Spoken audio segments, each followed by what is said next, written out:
Oh my goodness. Welcome back, everybody. Welcome back to Phil's Recap and Review. The Walking Dead, Season 9, Episode 2, The Bridge. Or we could call it... Da-na-na, na-na-na-na-na, 9021. Oh, it's the Walking Dead Love Fest. Holy shit. Now, I'm not one that's against cheesy teenage drama kind of television programs. I'm really not. But The Walking Dead has never been too much of that. But wow. How many romances can we stick into one episode? Can we stick more? It's like a clown car of romance this season on The Walking Dead. I'm not even hesitating. Now, this was an episode of The Walking Dead. We're going to talk about this. I'm very excited. Unfortunately, I will be alone tonight. The Walking David was originally supposed to join me this evening, but he ended up having to work. He'll be joining us later in the season, and Joe Dirty Locks will be back next week to talk about this episode. But I'm here to talk about this tonight, and maybe because I had a really busy morning, and I don't want to tell. I ran a while today. I was running away from this episode. I was sprinting. I gotta get away from this episode. But anyways, so I'm pretty tired today. So maybe it's part of my mindset, and I'm a little grumpy. This is grumpy me. I'm very grumpy right now. Let's get grumpy. But there were a couple scenes in this episode I did like. But for the most part, I felt like this was a back to form of last season a little bit with some really cheesy dialogue stuff. And sandwiched in there somewhere was about 5 to 10 minutes of good entertainment that they should have started the episode off with. The beginning of this episode shouldn't have been, and I feel like who the fuck am I? By the way, I'm Phil the Issues Guy. Welcome here. If this is your first time joining us, you're like, wait a second. He's not glorifying The Walking Dead. What's going on here? I'm sorry that I'm not glorifying The Walking Dead. I'm sorry 1,000 times over. I can't do it. I have zero shits to give tonight. Really, zero shits to give. And I'm not holding back on my dislike of this episode. I did not enjoy this episode. I know some people probably did, and I'm gonna pee on their party, and you can pee right back on my party. We can get into a piss party here. I don't care. Tell me if you disagree and you love The Walking Dead and you think I'm a horse's ass and should stop watching this show because I'm ruining your pee party. I want to know about that, and call on in at 781-990-8509. 24 hours a day, 7 days a week. Tell me I'm full of shit. I'll happily hear it. But this episode, I did not feel. I felt like there was one section of this episode when what happened to Aaron and all of that led up, and once the Horde started to attack, I feel like that gave us a little bit of tension. And maybe it's just me. Maybe I need that to be the lead story of an episode of The Walking Dead. I need it not to be talking about, sorry, Talking Dead, I saw 5 minutes of you at the end. I don't need to find out about Jesus's man bun. I want to know about the walkers and the danger that the Hordes act towards the people, or not interpolitic emotional relationship. Everyone's got to have babies so they're spinning off and everyone can get laid in the zombie apocalypse. Is it a party? Everyone get laid. I don't know. I just wasn't feeling the tone of this episode, and seeing Andrew Lincoln at times walking through and maybe projecting. He's still killing it as Rick Grimes in the moments he have. It's making me kind of sad. Seeing what they happened to Aaron in this episode, him losing his arm, or essentially Enid JSS all over his arm. No, she did the right thing. Where Rick could have gone with Rick's storyline seems obviously clunky. That they're going to pop Aaron in Rick's situations. It seems what it's like to me. I found myself distracted and not even being able to take notes really this episode. The notes of this episode are going to read very haphazardly, and I stole them from other places. I went on a wonderful Facebook page that had a post about that, so I'm not even doing my own recap tonight because I was so not checked out of this episode. But I'm not alone. I want to know how much of a horse's ass I am, because I'm never alone when I have with me the best, the beautiful, the live motherfucking Chad. Holy shit, we got Dark, we got Santovia. I did enjoy seeing Rick Bull for Walkers. Okay, that's where I go. That action piece was awesome. But what I feel like they should have done in this episode, thank you, Santovia, for clicking me, blowing the wind back into the right direction here. I feel like they should have started the episode off with the fact of the walkers posing a threat to the workers and somehow not being able to communicate with them, some sort of interference, some shit happening that makes a time clock be popped up, and then we have to get to them to warn them about what's happening. I don't know. And then maybe some shit, same sort of shit happens. I didn't like all the pairing, all the slow down discussion. It was back to that wooden dialogue that I felt like was a little bit gone in episode 1 of this season. And it's just back to this dreary but positive energy. And I get what they're trying to do this season. They're trying to like ramp up. Someone's like, "You're being an idiot, Phil. You don't see what they're doing. You don't see what Negan was saying at the end. It's foreshadowing, man. It's foreshadowing, man." Well, I know it's fucking foreshadowing, man, but I don't like it. It's stupid, it's obvious, and it's clunky. Oh, look, everything is beautiful. Well, dude, it's really chill around here. But then the dark things are coming. You can see them at the end of this episode where... But you can see all that coming, and I'm eager to see this. But even to the point now where a lot of our characters that are very important parts of that are gone, and we see our fill-in guys. It's like if I go to the show, I want to see the star. I don't want to see the understudy. We're basically going to see the understudy version of it live on the screen. And I'm not checking out on it yet, but this episode was... As much as I was, people that watched last week, and when the What Did Joe Think about, if you want to know what Joe Dirty Locks thought of last week's episode, we did a podcast about what did Joe think about the episode. You can check that out. I was a little higher on the episode than I wanted to be last week. I was cautiously optimistic a little bit at times, but this episode set me right back to where I was last season with. They're trying to polish a turd here. It's already a turd. I'm checked out. Not everyone's checked out. Some people, again, stop watching the show, asshole. No, I'm not going to stop watching the show. I'm having fun. This is fun. This is fucking fun. No, it really is fun getting to talk to all you guys. Let me go back in the live motherfucking chat. Cynical Lindsay says, there's a difference between subtle foreshadowing and being like in your face. Yo, you see this? Pay attention right here. I mean, it works in silly podcasting, but The Walking Dead shouldn't be a silly, ridiculous podcast. Jace is giving me those mid-90s Mila Djokovic feelings. I see that, Dark. Now it sucks so bad. We are poisoned with bad expectations. 3 seasons ago, criticism would be it's a bit slow, but they're building a story. Now it sucks. It just sucks bad. It sucks out loud. It's not good. And when they try to make it good, it becomes even more obvious that they just either don't get it, don't want to get it, or are trying to tell a story that for themselves and not for the fans, or they don't understand what the hell they're doing and they're just trying to put something on there because they're inept. I'm not sure exactly where it fits in all of that, but I think whoever... If it's Angela Kang, if it's some of the writers' room direction that they pointed, they're obviously wanting to set up a lot more romances this season. And 2 big themes are all over our face, are getting slapped across our faces like a banana in a tailpipe. Are you talking about the banana in the tailpipe? Yes, the banana in the tailpipe. Like a banana across my face. Love will find a way. Love will find a way.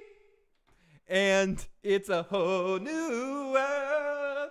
It's a whole new world. I'm sorry. Last week's episode was called, what was it called?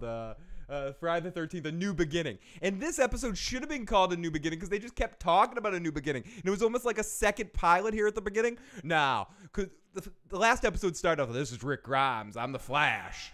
And I've been doing this for 2 years now since Negan's been stopped. And then they did it again at the beginning of this episode where Rick gives a voiceover, I'm Rick Grimes, bitch. And it's been 35 days since we stopped then Sam died. T-minus 35 days since the death of our savior, Sam. Sam is dead. And then there's a whole lot more Sam drama in this episode. We care more about Sam and his family. Like, fuck. Are they going to become main characters now? Or is Brett Butler signed on as a regular now that Rick Grimes is gone after 6 episodes? We're going to get the tale of, well, when Kenneth was a boy, I was drunk. And I mean, just, come on, wasted screen time. I'm sorry. I'm going to be bitching a lot tonight about this episode. So for people, but again, if you love this episode, please let me know. And please let me know what I'm missing here, okay? Let me know what kind of an asshole am I.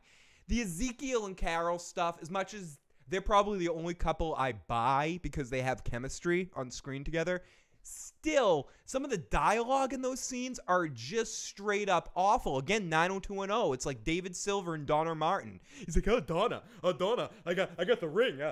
Donna, can I... Listen, David, I gotta graduate first, but I want to get laid. Hey, like, it's comedy. I expect there to be like funky, silly comedy sound effects and weird music. Golly, geo mio my. Hot toasted shit. It's hot toasted shit. I just want to end the review right here. I want to end the review with saying this episode was hot toasted shit. We used to talk a lot about side buttholes. This is zero side. There's nothing side butthole about this. There's zero. This was one of my least favorite episodes of The Walking Dead in a while. And I know I'm a fucking cruel adopter of hyperbole at times. Like, this is the greatest thing ever. This is the worst thing ever. But I very much did not enjoy watching most of this episode. That being said, again, there was a section of this episode I liked.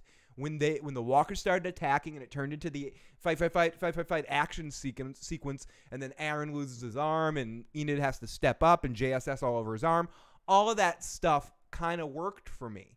And the tension of that, it was the downtime moments that didn't work for me. When they had to fill the gap with dialogue, making us care about these characters, making us develop more depth or texture to the world around us. Everything to do with that sucked, okay? Everything to do with that sucked. Action, I think they do all right. And I don't think a show needs to be action balls to the wall. And if you think I'm just like an action junkie, see my Better Call Saul reviews or some of the Westworld reviews. I don't mind slow down when they're good at what they're doing. It's almost like, again, like a band that's a hardcore metal band. Don't play a ballad unless you can get away with it. If your drummer can't play in slow time, play heavy fucking songs. Do what you do well. Your writers and your showrunner and everything that's going on in the show have no subtlety, have no understanding of character. Zero. Fucking zero. Anything that comes from that comes from the actors' performances that are all trying their fucking asses off to make sense of this shit and do it genuinely in all the way, to like put their balls all the way in this, because they're starving for this show to keep going. Or Andrew Lincoln's like, I'm off the fucking ride. But do what you do well. Get back to the hit record. You can never get the ratings back. You can never put the genie back. Well, I can put the fucking genie back in the bottle. I can put lightning back in the bottle if I fucking want to. They trapped that lightning gremlin. But if you can't get away from what you did. You can't go back and say, oh, that part of The Walking Dead never happened. They tried it in the Halloween franchise. You know, everything past Halloween 4 didn't happen. And I know Corey Feldman wants them to do that for the Friday the 13th movies and have them come back with a sequel after Friday the 13th 4 where Tommy Jarvis is old and just ignore everything that came after 4. You can't do that on The Walking Dead. I'm sorry. You're stuck. At this point, just write what you do well, which is the action fight stuff. And I'm not talking about war against humans, like the hordes coming in, danger moments. Oh, God. Oh. Are we done yet, Miles? No, Phil, we haven't even started talking about the episode yet. What the flying fuck? Isn't this enough? Daryl's 5-2. Let's go. Let's continue. We got Tom himself in the live motherfucking chat. Great to see Tom. Jenna says, I must have rolled my eyes 100 times at this cringe of an episode. It really was bad. And Jenna, great to see you in the live motherfucking chat. I don't know what it was about this episode. As I mentioned, I for some fucking reason woke up this morning and decided to run a road race at like 8 o'clock in the morning. So I came home and I was just tired as fuck. So I might just be in an asshole-y like mood tonight where I didn't have any patience for any bullshit. But I very much dislike this episode. I'm so sorry, people. But I very much dislike this episode, and I don't have many good things to say about it. So, 1998 champions. Can Aaron die already? No. He's going to be our new Rick Grimes. Don't you recognize the beard and the losing of a digit? and with blonde not Carl. What the fuck's his name? Not Ken. What? I have his name written in the notes somewhere. But that other kid. Oh god, it's gonna be bad. I'm just here to troll. Bernie, troll away. What do you think I'm here for? I'm out here to glorify the future of The Walking Dead. No, I am hoping that they allow Rick Grimes, Andrew Lincoln to go out on a high note in these last couple of episodes. He's got, what is it? We're 2 in. We got 4 more for him, 3 or 4 more. I hope we get something good in these final episodes. I really did think the premiere was a step in the right direction. This was a step right down to Turd Town. Too bad there are 2 shows. Never a chance this is still ending. It's a Rick coma dream. We can still hope at some point. And when did Enos become... Thank you for keeping Enos alive. Never forget Enos. Enos the penis. I said, boy, a boy, girl, girl, crazy girl. Get Enos, girl. Breeze it, buzz it, Enos does it. She's a medical necessity now. Don't you know that Enos has to? Gotta find something for Enos to do. Anyways, so yes, Sadiq taught her in the 35 days. That's why they're just yada-yadding. And that was a point I was trying to make before, but I'm all over the place. I accept that I'm all over the place. I didn't even welcome everyone, as I said, the live motherfucking chat. We have a voicemail and a text line, 781-990-8509. You can also email me at igetissuesman@gmail.com. All different ways to find us. Welcome to The Walking Dead recap and review. I am excited to be here, believe it or not, to talk to you guys about this episode, for good or for bad. It's always fun to come out and talk to the live motherfucking chat and to our podcast listeners, which I know I've gotten a couple messages from you guys. Thank you so much for checking that out. And also the people that watch the videos after the fact. But I love the live motherfucking chat. So if you are listening to us later, try to check us out live at some point. Sign up for those little notification bells so I can invade your phone whenever I go live. But yeah, enough of that shit. So let's continue here back into the live chat. I want to scroll up and read what some of you guys were writing while I was ranting, but I'm gonna catch up to now. We're gonna get now. When will then be now? Soon it will be. But I just want to get some highlights. Hot roasted shit. 1998 champion. We have a lot of good friends. Rick died in this episode. No, Jay. Rick did not die. Just the show continues to die again and again. I believe he'll be dying around episode 5 or 6, if from what is being said out there. I think he had 6 episodes left before the season, so I expect whatever happens to him will happen at the end of 5, and then episode 6 will be Rick dying for the episode and having one final goodbye, or maybe he'll just disappear into the night and start walking around the land. Who knows? One of these episodes is going to be his vision quest with Shane, probably. We're in the shits now. I can understand Carol and Ezekiel. That was set up before them. Plus, they have chemistry, but Gabriel and Jadis? Like, what? And it's come on. Do we really need to go there? Do we really need anything for these characters? Do we need to see these characters right now? I'd be happy if I never saw Jadis ever again. You know, that's just me. And Gabriel, too. Let him pop up sometimes when his character's needed in big situations, when you need someone to let down everybody and fuck things up. Like, I was just so annoyed and not interested in what their scenes were. So let me scroll down to them now. Phil, you're the only reason I still watch this show after 8 or 9 years. Well, I am glad you guys out there are the only reason I watch this show live as well, to be able to come out here and talk to you. This show is dying a slow, painful death, says Bernie in the live chat. Casey says, spoiler alert for Fear the Walking Dead. Since Fear the Walking Dead killed Madison, I haven't watched either show. Haunted is pretty good. Oh, I wanted to check that out. Are Rick and Michonne still boning? There was no contact between them today, but Brenda and Dylan are still doing it. Yeah, how is Enid all medically trained now? What the fuck is happening? Yeah, what the fuck is happening? I think that just gets explained away in 5 minutes, and not even 5 minutes, in a 2-minute reference in this episode. You could have gone to the bathroom and blinked if you missed it. Sadiq, at the beginning of the episode, at one point in time, Rick walks over to where he's working. I believe this is what happens. I have it written down in the notes somewhere. He walks over to where Siddiq is working with Enid, and there has been zero lead up to this. We didn't see them last week talking together or anything, unless I missed it, and someone can correct me if I'm wrong. But this just came out of fucking nowhere. But at the beginning of this episode, in case you missed it, Siddiq says, I've been working with Enid, and she's getting really good. And Rick says, well, you need to come with me because we need a doctor out there. So they set it up at the beginning of the episode. So apparently, since Enid got hurt and got put in the wheelchair because she hit her head 35 days ago, in these last 35 days, she's been in an intensive medical course with Siddiq. And she's caught up to his medical training and able to amputate an arm and cauterize it. So she's JSSing all over the place. She's found herself a new career goal, and suddenly Siddiq becomes very easily dispatched of.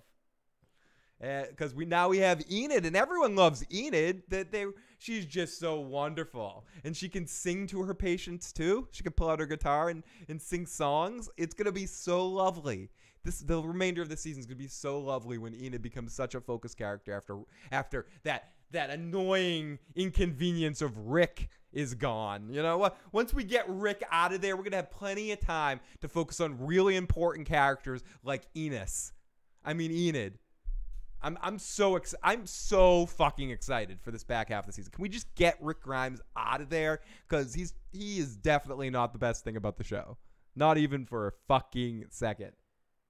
Oh my goodness. Thomas, Enid, JSS, Junior Suture Surgeon. She's going to night school at community college, says Birdie. The Walking Dead deserves an Emmy recognition. It really does, Blowfish. It needs it. Do they give out Razzies for television at this point? Exactly. What did Santovia says? I missed a Santovia comment. I gotta scroll the hell up here. How is Enid all medically trained? How the fuck is this happening? What do we do? What's going on? There's another reboot for Halloween movie 2 this time. Nothing after the first Halloween movie happened. Apparently, it's a good one though. I'll watch it.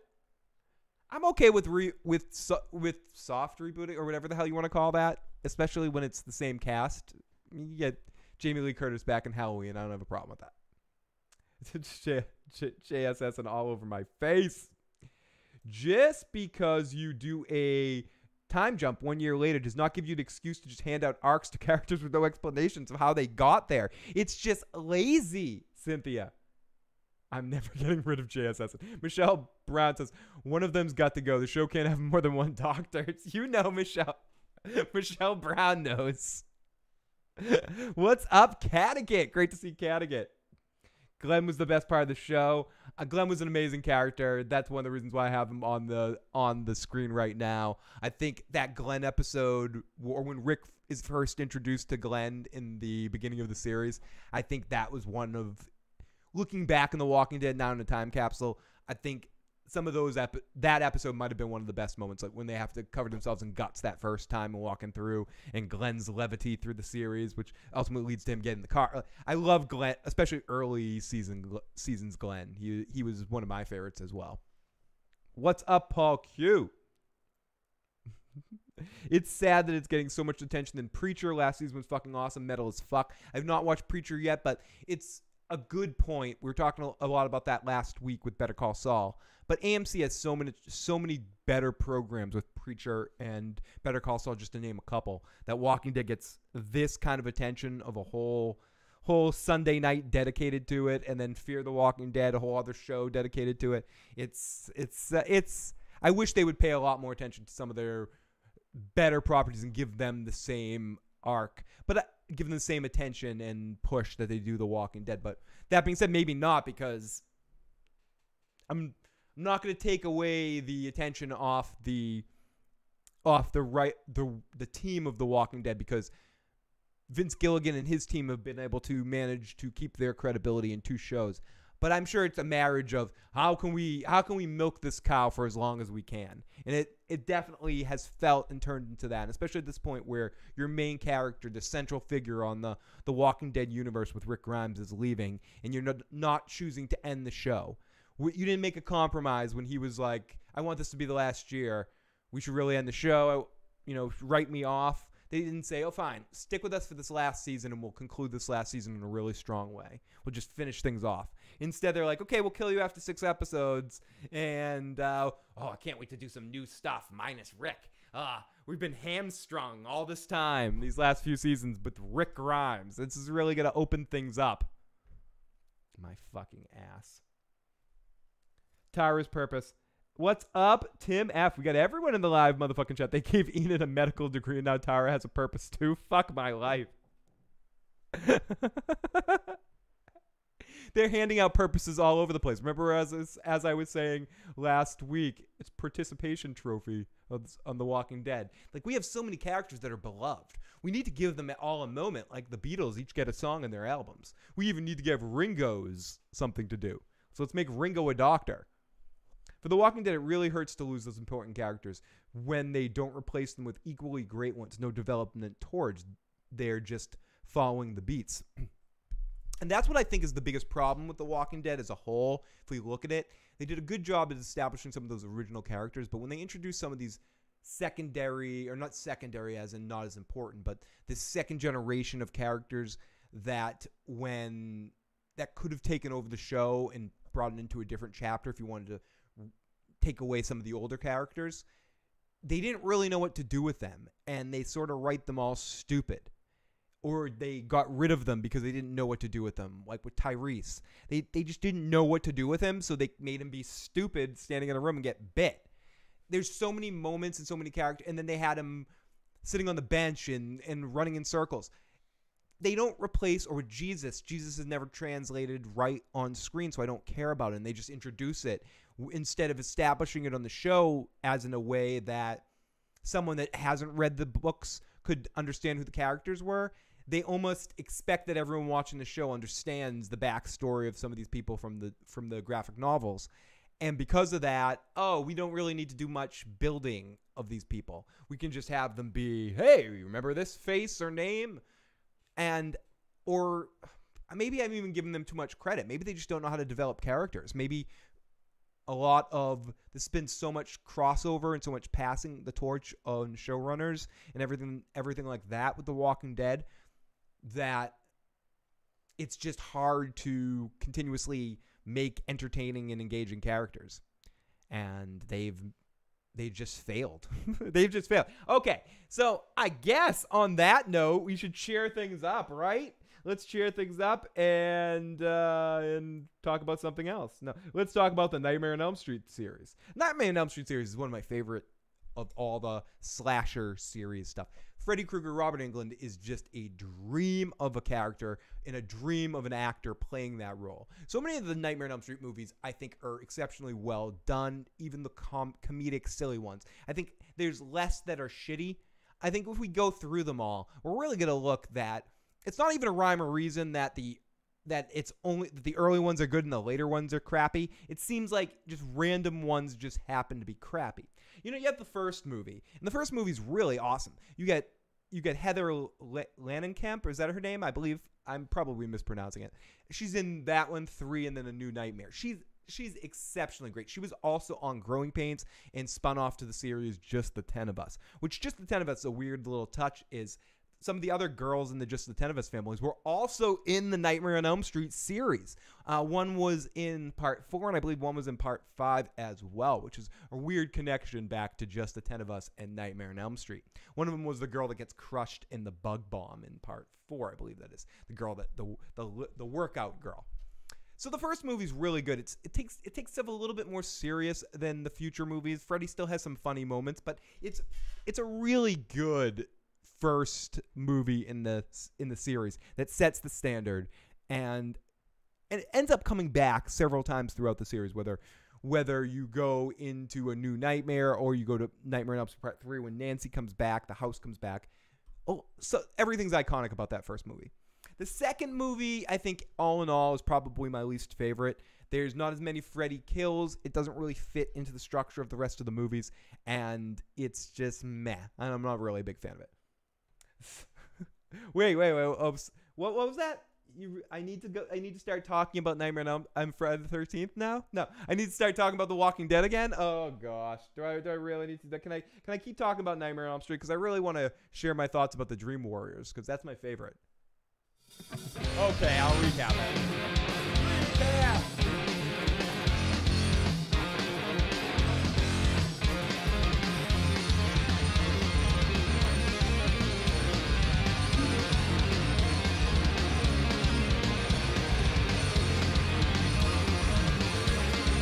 I agree. It's a good establishing movie, but not a great movie. I think the greatest movies in the Nightmare on Elm Street franchise are my favorite two are New Nightmare and then Part 3. I think Part 3 has the perfect balance of the Freddy horror mixed with the Freddy comedy aspect of it. I think Freddy's hilarious, and I also think the kids in Part 3 are the most interesting, even though I do like Alice in 4 and 5. And she's one of the only Freddy opposers to survive and actually constantly beat him because she is the Dream Master.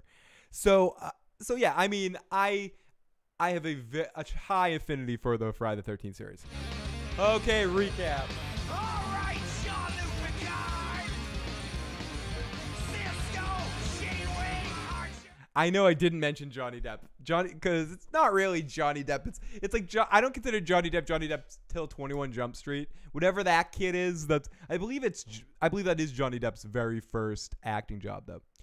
Okay, so the episode, The Herd. Why not start the episode with the Herd attacking? It was some cool gross out stuff with Enos. Blah blah blah blah blah. We open up. I'm just gonna read a quick breakdown of this episode, and then we're gonna listen to some audio. We're gonna do things a little differently tonight. That's right, a little differently tonight. You're like, what? I don't like different. I like different. Well, give me some music as we do a. Where's the Joe loop? Give me a Joe loop. Let's do this. Let's recap this episode. So at the beginning of the episode, yes, Rick is talking to somebody. He's like, dude, we're like totally making a new beginning. We gotta make a new beginning. You gotta make a new beginning? Dude, let's make a new beginning. Oh yeah. Yes. And then, after the intro, Ezekiel is talking to Henry, little Henry, about the bridge in the community. And Henry leaves Ezekiel to go get the water. And Carol goes, excuse me, Henry. Come back and give Mama Carol a kiss. Oh, yes. And then we get our scene with Sadiq training Enid. And also someone else in medicine. I'm training you in medicine. Then we get Michonne traveling around, going to Hilltop to poking Maggie's business. And the supplies did not arrive in the sanctuary. She talks to her about her style of leadership, which she doesn't really like at all. But Maggie doesn't care about this as long as it all goes well for the Hilltop. So when Henry gives water to the people, he gets harassed and he gets pushed down. This asshole dude is like, fuck you. I'm pushing you down. I'm gonna save you. Go Negan, bitches. And Henry knocks him down with a stick, Donatello style. Hi-ya! I'm not Carl. Look at me. I'm awesome. Then that other savior, played by Billy... What's the hell's his name? The dude that was in Entourage, playing the fucked up director. I don't know what the actor's name is, but his name on Entourage was Billy. And he starts laughing. You got your ass kicked by a kid, dude. And he goes, the kid's just doing his job. They start to fight. Aaron tries to stop them. Rick arrives and sends everyone back to their corner.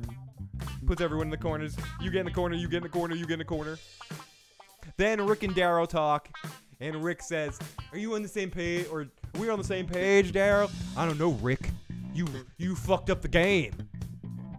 Daryl leaves and Rick says, fuck this. And Rick says to Carol, you check your boy. He's all fucked up. Carol says, it's all complicated. Why'd everything have to be so complicated? Oh, fuck. Then, let's get very serious as we have to talk about Ken's family again. Shut the music the fuck off. Tammy Rose. I'm Tammy Rose. I want to see my husband. He didn't do anything wrong. What did he do wrong? Let me see my husband. Jesus is like, dude, your husband like tried to kill Maggie. And I love how Tammy Rose just ignores that. Well, he tried to kill her, but I'm gonna sit here till you let me in here to see him. Yeah. So then we see Jadis having a conversation with Gabriel, and she draws a picture of a woman for him, and she also sneaks him a little lovin', and we see the weird mating ritual of Jadis and Gabriel, which I could do without. It's okay. I'm okay, even though Rick and Michonne have zero chemistry. It's established. I get it.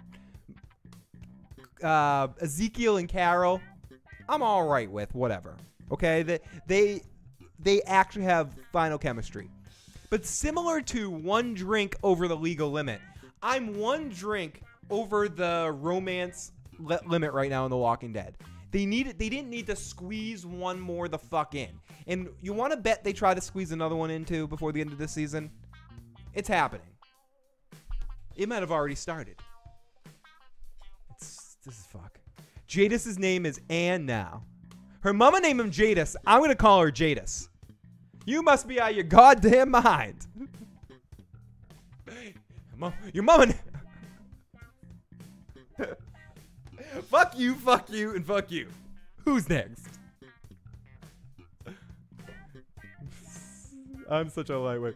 I'm jealous. I can't work on I can't work on drink nights anymore. I can't work on drink nights anymore either. I would say that Nightmare would be better if Wes Craven was treated better by the studio was. I think that's something, if you watch a lot of the documentaries surrounding Nightmare on Elm Street, you can see that the producers of New Line really fucked that series out of the way it would have possibly gone if Wes Craven was allowed to. I mean, if Wes Craven had his way, there never would have been sequels. But even once he got back involved with Part 3, he had some interesting thoughts about Part 3, and they kind of just took what he wrote, in a sense, bastardizes his script and said, fuck you. And they screwed him out of a lot of royalties of creating the character. It wasn't until before New Nightmare that they made that all right with him. I'm glad they eventually did make it right with him, though.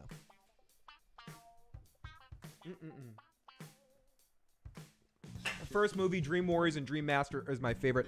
That's up there in my list, too cynical. I would say I would be very close with that. Jay, I'm not a big horror movie fan as well.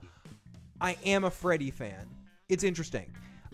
I've seen a lot of especially the 80s stuff in before, but I'm not a huge fan of it. It's not my genre of choice, but I love Freddy. I think Robert Englund and Freddy Krueger, to me, plays for comedy as much as it does for horror, and some people don't like that. I do like it. It's why Freddy's my favorite, because he's wise, because he's a wisecracker.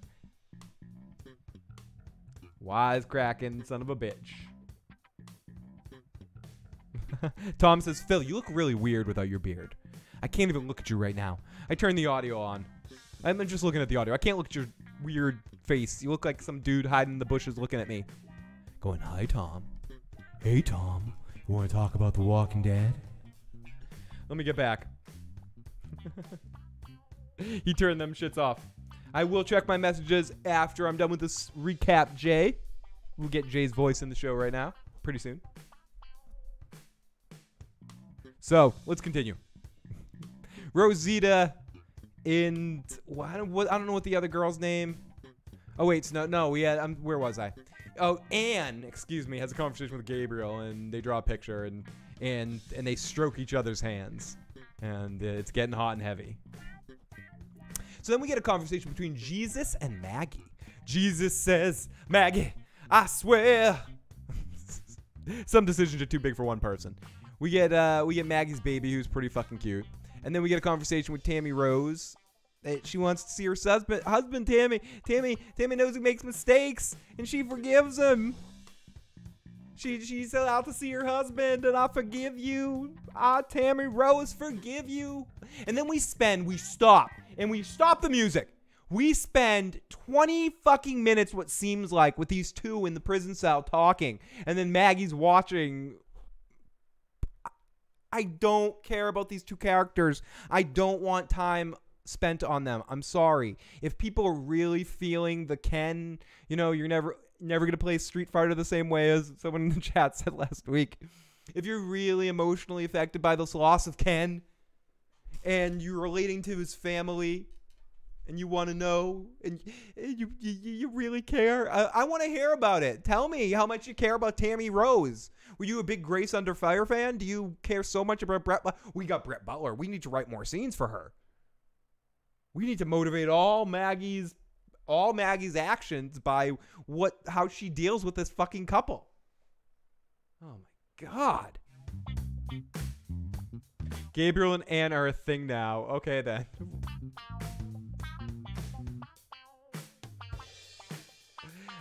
Bernie says, I didn't even notice. I'm not a Beard fan. Most people can't grow one worth when Phil, you look like you're 25. Oh, thank you.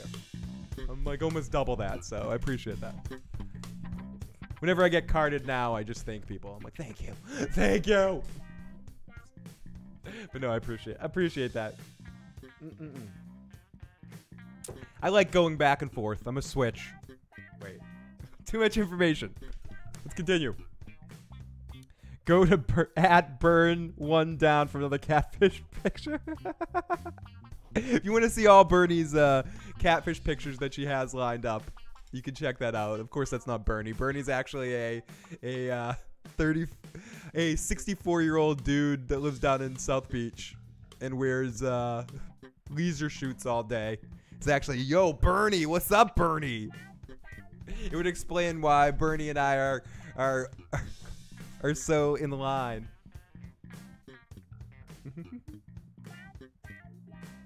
I love it, Bernie. Bernie, we're born around the same time period. Bernie and I are around the same age, and I'm very thankful. I thank them every chance I get. Holy shit, we got Shanti B, longtime listener, first time in the motherfucking chat. Shanti, welcome to the motherfucking chat. I'm knocking shit down. Knocking down. Whoa, yay, motherfuckers. Yes. Shanti, welcome so much. Oh no, thank you so much for being a longtime listener, and I really do appreciate you getting to check out a live stream and be in on the show. Welcome. Don't you say his name again, Phil. I'm sorry. I don't want to Ken everybody here.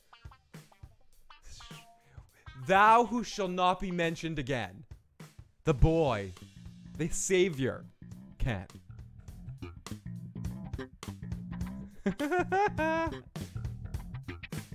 Oh, you guys are awesome. Welcome, Shanti. Welcome, everybody. Oh, fuck. Okay, let's continue here.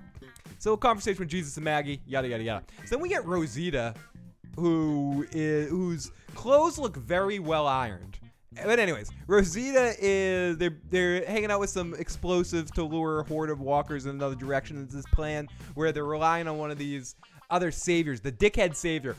In fairness, I know Dickhead Savior didn't come through, but you're relying on that guy. You just got into a fight with the guy and you're relying on him to do his job, but whatever. So then Maggie goes to Earl, the drunk guy, if you don't know his name. He who shall not be named's dad. She wants to know about his drinking, because when she was dropping, I'm not dropping no ease, Mr. Frodo. Or Mr. Gandalf. I don't drop no eaves up on this motherfucker. I just be smoking some hobbit weed. You smoking some hobbit weed, Sam? Yes, I am, Mr. Frodo. I love you, Mr. Frodo. I can't carry the ring, but I can carry you. Oh, Sam. Oh, Frodo. Oh, my. Oh, my. Fuck. Now I want to talk about the Lord of the Rings. Give me my... I can't do a Gollum voice. I was going to try to do a Gollum voice. No, it's my precious. Oh, Bernie. My son has a 16-year-old neckband. I'm like, oh, shit. I hate having a popular opinion. Really? How can we go on? What the hell? Yeah, what the hell was she wearing? Yeah, Rosita in stretch pants. Yes, Mom. I have no problem with the pants themselves. They just looked very tidy from the zombie apocalypse. Like she got new clothes, like she went shopping and got brand new clothes. But whatever, I'm not complaining. But I'm just saying it's worth mentioning. But what the hell was she wearing, Catagate? But dark. Yeah, I trust me. I'm not saying it as a bad thing. I always found it funny that Token never... Token. I'm just going to say Token, even though I don't know. I know. Token... never clarified whether pipe weed was supposed to be tobacco or cannabis. It was definitely a stimulant of some sort. I think the line, the Hobbit's weed has made your mind slow, is all I need to know. Yeah, that's a tongue twister. Post-apocalyptic yoga pants. That's the name of a band. I want to be in a band called Post-apocalyptic yoga pants. Hey everybody, this is post-apocalyptic. I mean, Enos. Enos is a doctor. Oh gosh. Am I going down with the ship? Even of this show? Joe and I have decided, as we talked about last year, we were watching this whole first half of this season. We're deciding at the end of this first half of the season how and where we're going with the show after that. We will still always talk about it, but whether we have a night dedicated to it is a different story altogether. It might be Sunday Night Live, and we talk about The Walking Dead as well as we talk about something else, which I think we both want to do. I think, but we're going to give it a little while. We're giving it a little while to turn this ship around, so we're... But spoiler alert, I think Walking Dead will be changing next season.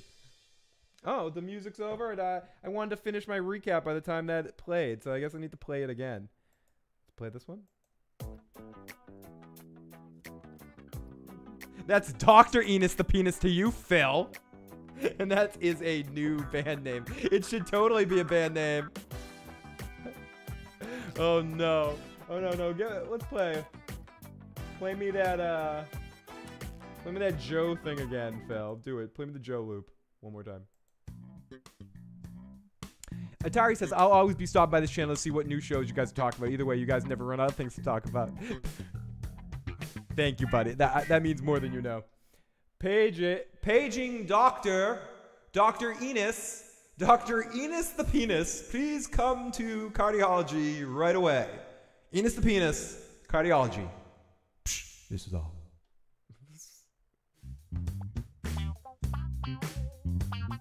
I do have to talk about something. You just need to rev me up for something to talk about.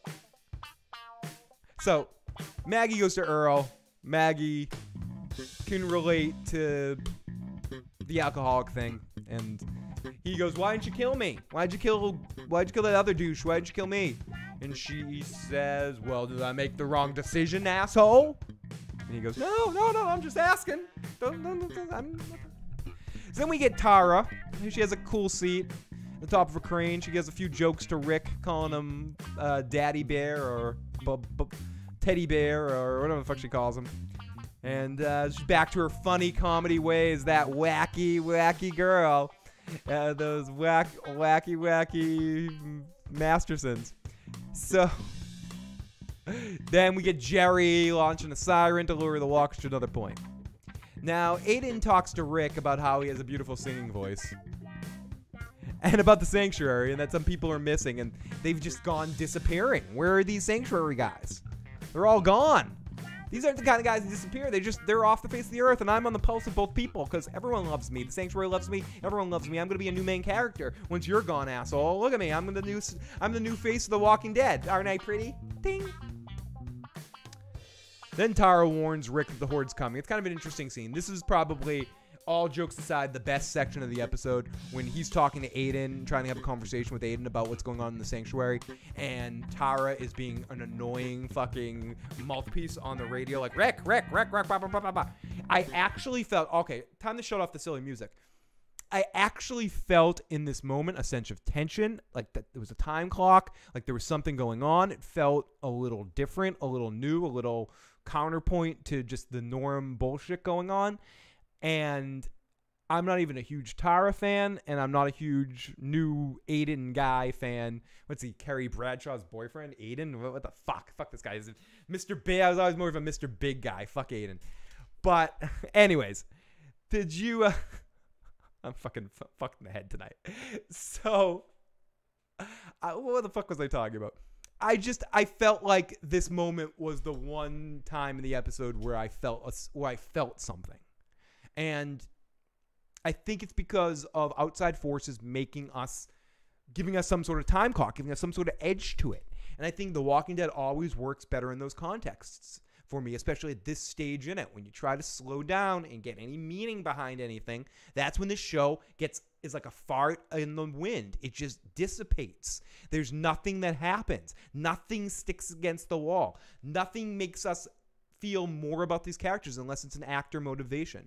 And I think that's all in someone like Andrew Lincoln's performance and some other performances individually on the show. I give zero credit to the writing staff and all the credit to the actors. Thank you, Broke. I would love a voicemail. I know I've just gone to demanding voicemail from Broke. But Broke, I think if you listen back, I've been literally, would have been on almost an hour here.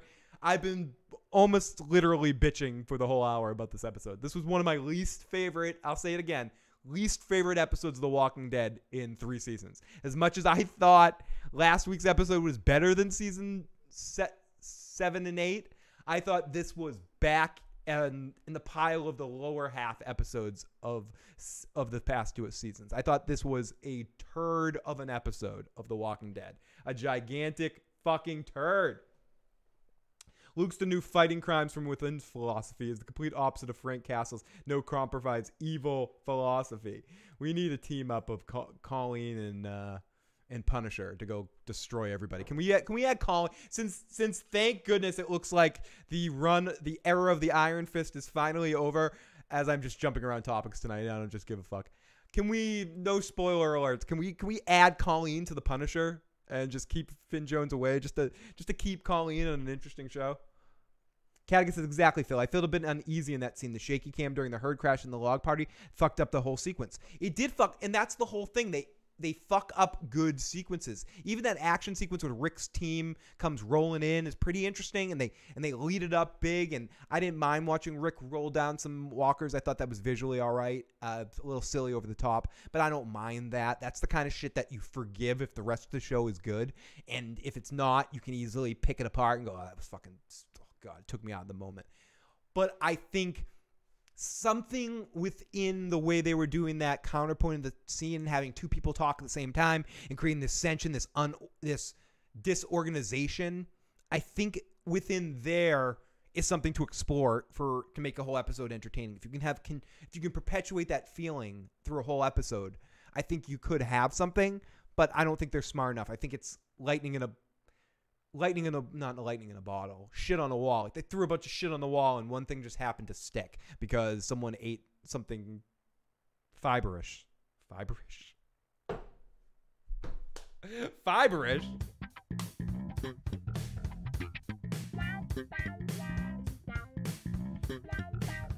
The gore was kind of there, kind of. After 8 years, I realized that I got something to say about this show.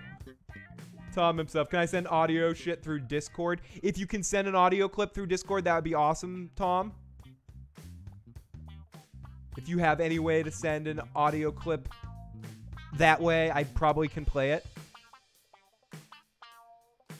If not, Tom, definitely leave a Skype message at I Got Issues, man. I'm not sure if I can play it tonight. I can see if I can sign the Skype through here. But leave a voicemail or leave a video message on Skype or on Discord, and I will get it. I love to hear what Tom says about this show. We need some Tom himself tonight. Yes. The log sequence was the best Walker kill in a while. I will go with that, Chalk Boy. I like the log sequence too. It was really cool. And I like how Rick Grimes has that old man style. Like he's in complete control of his surroundings, that he has complete understanding of his environment and can use it all to his advantage. He's at a next level of zombie killing. That's what's going to make his death so unexpected. Why are they telling us? Fuck. Why? Why? Okay, I got to finish this. So, Tara warns Rick that the Horde's coming. The Horde's coming. Daryl is working there, and Aaron and Jim are putting logs together. How did they cut such perfect I'm not gonna worry. Like the wood that they had for this bridge is like such perfectly cut. I love how they just skip ahead 35 days. Now we don't want to make Maggie pregnant. Let's just skip ahead a year. We don't want to show how they cut wood, so let's skip ahead 35 days. Anyway, so Jim dumps down the logs, and one log falls on Aaron's forearm, and he gets crushed. It's pretty fucking graphically disgusting. Daryl's fighting against the walkers. Jim's coming back too. They rescue him and they fight against the walkers. Rick, Ezekiel, and Carol and others are fighting against the walkers. Rick shoots a rope down and holds some logs together. The logs fall and knock it down. Daryl brings Aaron to Enos. Enos decides to amputate his left forearm. Daryl asks for painkiller, but they say it's no time. No time. Let's cut his arm now. Don't even give him any booze. Do it. And Enos is able to amputate the forearm.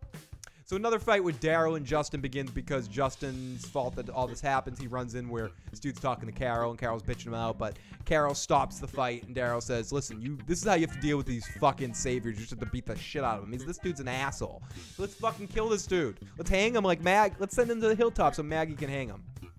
So we go. Speaking of Maggie and hanging, we go back to Michonne, who's talking to Maggie about everything. Maggie says she's doing what's best for the people at Hilltop, and she's not going to listen to some of this shit. Then she turns around and isn't as pig-headed as I thought they were going to make Maggie this season. She says, "Listen, I will listen to some laws, and I will be open to that, but it's got to always benefit Hilltop for me. I'm always going to do what's best for my people." And Michonne is kissing a lot of ass in this scene, or saying the right thing. And I don't know if this is just going to be Michonne's arc this season as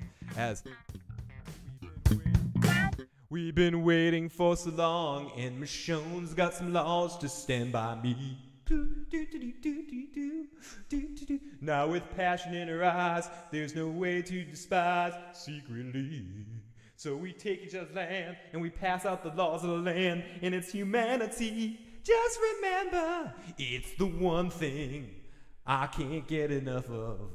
And we'll tell you something, this will be love, 'cause we got the laws of our land. No, I'll never do that again, I'm sorry. Basically what I just did there, if people even give a flying fuck burger, we're like, what were you just singing? When I was in 3rd grade, 4th grade, or 5th grade, whatever, I forget which grade, we had to sing, we had a teacher that was obsessed with Dirty Dancing. And to teach us about the Constitution, he taught us a song that went to the Dirty Dancing song. I've had the time of my life. I've learned the laws of my land. No, I've never felt this way before. Never felt this way. So I was trying to attribute it, and I realized when I started that I was way far from anywhere that would be a funny punchline, but I decided to just kind of push through anyway, so I apologize for that disgustingness. But that's where it came from, and I'm sticking to my story. Eventually, someone that was in my class is going to watch this and comment in a video or a podcast. Hey, dude, I totally remember that. The year afterwards, they did the presidents to Kokomo. George Washington, John Adams, Thomas Jefferson. They were the presidents. And then a little place called... We had a weird school. Anyways. Now Michonne has the laws of this land. Oh my goodness. So. So Rick talks to Justin and says, dude, you suck. Could you just leave? Take your shit and get home. So he goes to Enid and says, Enid, you did a good job with Aaron. I'm sorry for about what happened to Aaron. And Aaron says some wise, inspirational words. And they all say some inspirational words. And yeah, it happens. So then Gabriel and Anne are sitting together talking about the girl he drew a picture of. And she goes, are you gonna kiss me or what? Dude. And they embrace and they do it. The birds do it, bees do it, even organized freeze do it. Excuse me. Later, Jadis, or Anne, she sees the helicopter in the sky. Just to remind us that those people are still out there. So then we see Ezekiel and Carol and the others sitting all together at a campfire, having a good old time. Ezekiel goes all David Silver and Donna Martin, Carol, and wants to ask her to marry him again, or wants to announce that he has a speech. She knows he has a speech. Shut the fuck up. And then, of course, we can't go anywhere without our hero, our future hero. As we see all of this is Rick talking to Negan as he's watching his new world. Negan starts taunting him, going, listen, Rick, the prick. You're not saving this world, Rick. You're just getting it ready for me. And at the end of the episode, we see Justin walking down the road, drinking, leaving, like, screw these guys, I'm going home. Walking nowhere, and he throws his bottle, and he sees someone or something he knows. Perhaps one of the saviors that had run away, that we gets mentioned earlier by Aiden. Or perhaps something else. Something grabs him, and that's the end of our episode. Interesting conclusion of the episode. I do like the final scene, and I like a little bit that happens in the end point. But I gotta be honest. There's so much in this episode that I did not like, that this is why this episode becomes one of the shittiest part. Because what has been awful about The Walking Dead these last couple of seasons is shitty dialogue. I have a whole freaking recording, 34 little audio recordings of this episode. It's been a while since we had one of these talks. And I don't want to put you guys through listening to this. I don't. I'm just going to play it in the back. I'm playing it in the background while I'm talking to you right now. I'm the one who does most of the talking. I don't want to put you guys through this.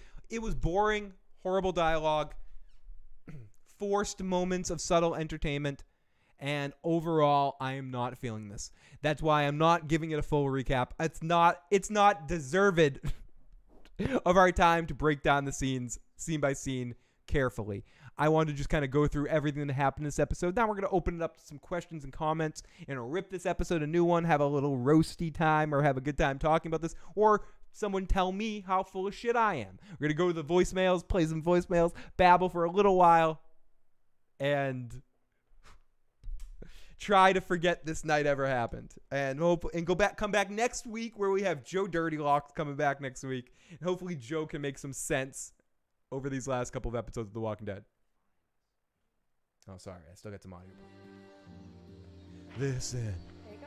I'm Rick Grimes. I'm back. I'm not going Getting anywhere. back a piece of who we used to be. Who we used to How be. things were before all this. It's all happening.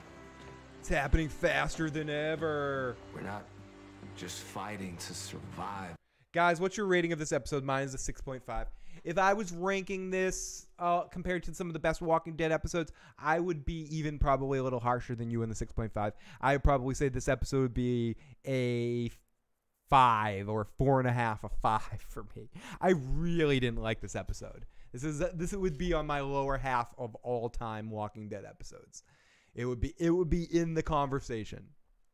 So much of this was just, it's an overdone expression, was face palming. I was face palming through so much of this episode, like, oh my fucking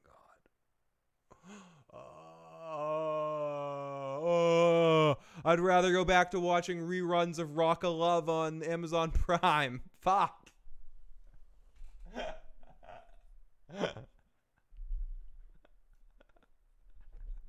It's funny because it's true. Oh my goodness. Yeah, I did mention the helicopter. We get one shot of the helicopter with Anne spotting it in the sky, just to kind of let us know those people we met last season are still out there, and that we're going to kind of get back to that eventually. We just need to get through this Rick Grimes bullshit. Okay, Phil just confirmed it for me, not watching this one. I mean, yeah, I'd save it. It's not a must-watch anytime soon. And I don't know, people in the live chat, if you think I'm wrong or if you're listening to the comment section this later, let Lady Arrow know and tell her, don't listen to this Sally sad sack over here. Don't listen to him. He doesn't know what the fuck he's talking about. This was the greatest episode of The Walking Dead I ever had. So, I could be. I mean, I am full of shit. Thank you, we got Michonne's mom, who was asking for a thumbs up for this video. You were fucking amazing, Michonne's mom. And thank you in the live motherfucking chat. Michonne's mom is disappointed in this episode. No, Michonne's mom, I love you. Great to see you. Phil identifies as an attack helicopter. I gave this episode a Enid, what the fuck is she being a doctor? How is Jaden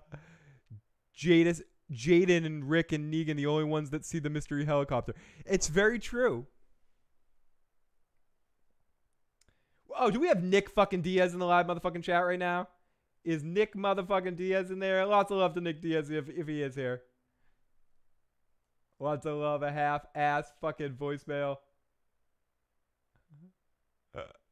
I gave this Enid, what the fuck is she doing to being a doctor rating? Trash lady and a handful of Gabriel's balls. She did not want to let go. She was not letting go.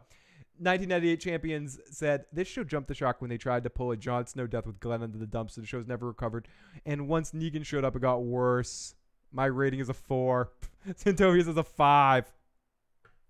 Oh my fucking God. I love you guys. I can't wait to hear what Joe says in this one. Is there going to be a what did Joe think about this episode? Please say yes.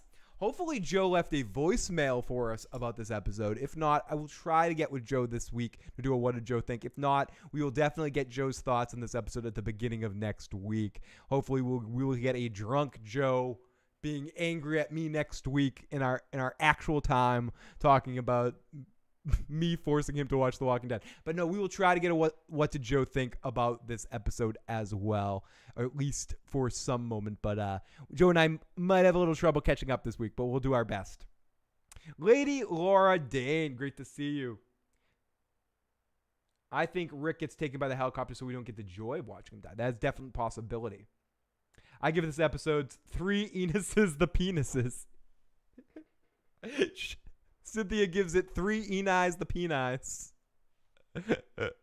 Oh my goodness. Holy crap. Okay, so we've got 2 messages right now. We got one from our good buddy Jay, and then one from Broke. Let's listen to Jay's message. If anyone else wants to call in, you can do that at 781-990-8509. Again, that's 781-990-8509. Please do it. I'm not going to bore my grandkids telling them a story about a bridge. It's not just a bridge. Roads are the lifeblood of civilization. Rome rose and fell with its roads. Without this bridge, there'd be no trade. Bullets from Alexandria. Enos, was Enos Boss Hogg's buddy there? Was that maybe that's why it's stuck in my head. Was that the deputy's name was Enos, Atari Dad? Grain from hilltop, fish from oceanside. This boring structure connects us all. Be proud. And be back in an hour to pack. We're going home. Hey, you forgetting something?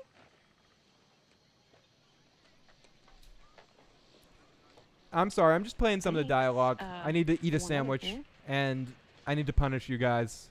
Oh, you're such bad boys and girls. I need to play for you Walking Dead dialogue. And Henry didn't have school. I'd stay here to drive in the last nail myself.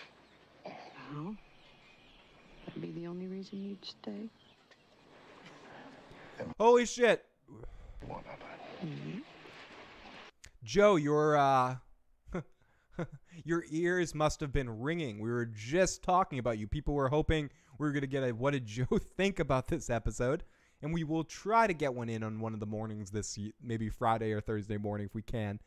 If not, we'll get your thoughts next week, as I'm not sure if you've watched the episode yet. But everyone, Joe Dirty Locks is in the live motherfucking chat if you want to pick his brain a little bit, if you got a chance to watch this episode. And tell Joe how awesome of this episode, how he's going to love it when he gets a chance to watch it.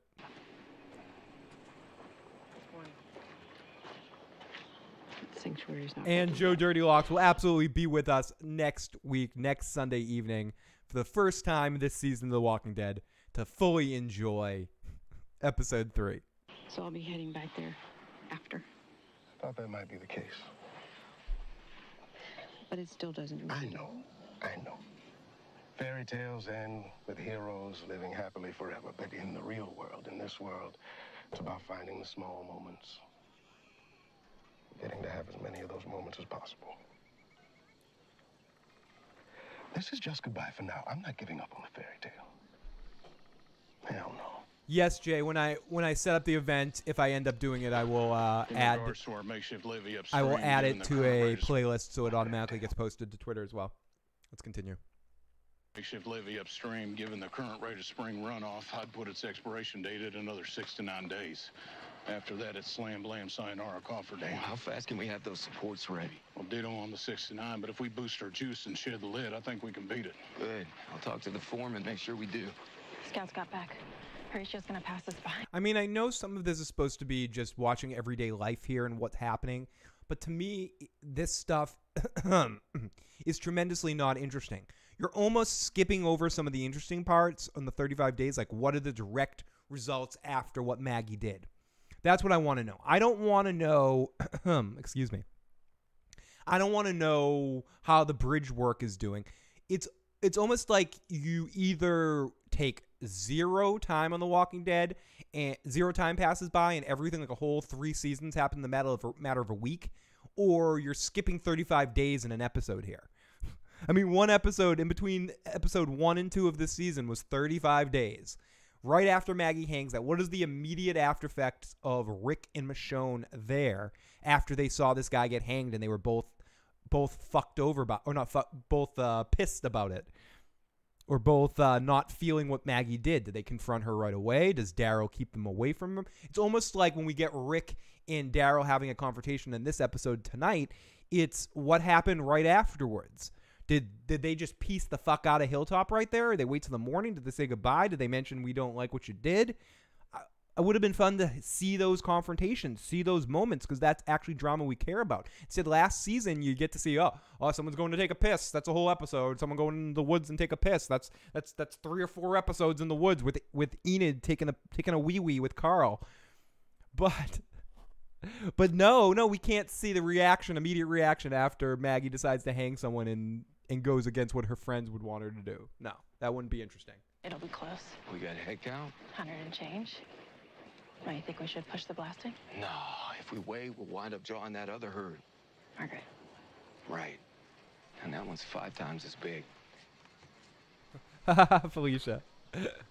We got the sirens in place? How are you? What if Gabriel's a Baptist and he was lying just to get some nookie? He did it all for the nookie so he can have the cookie. Below the rock slide. If the herd comes, we'll redirect. All right, I'll let him know. Would The Walking Dead be better off as a cartoon if not better written, acted live drama? I think maybe they could get away with doing some more stuff if it was a hard, I'm only saying hard R for an adult comic cartoon similar to The Spawn on HBO or something. I think if it was just kind of a representation of book to page or page to picture sort of thing, I think it could be done a lot better.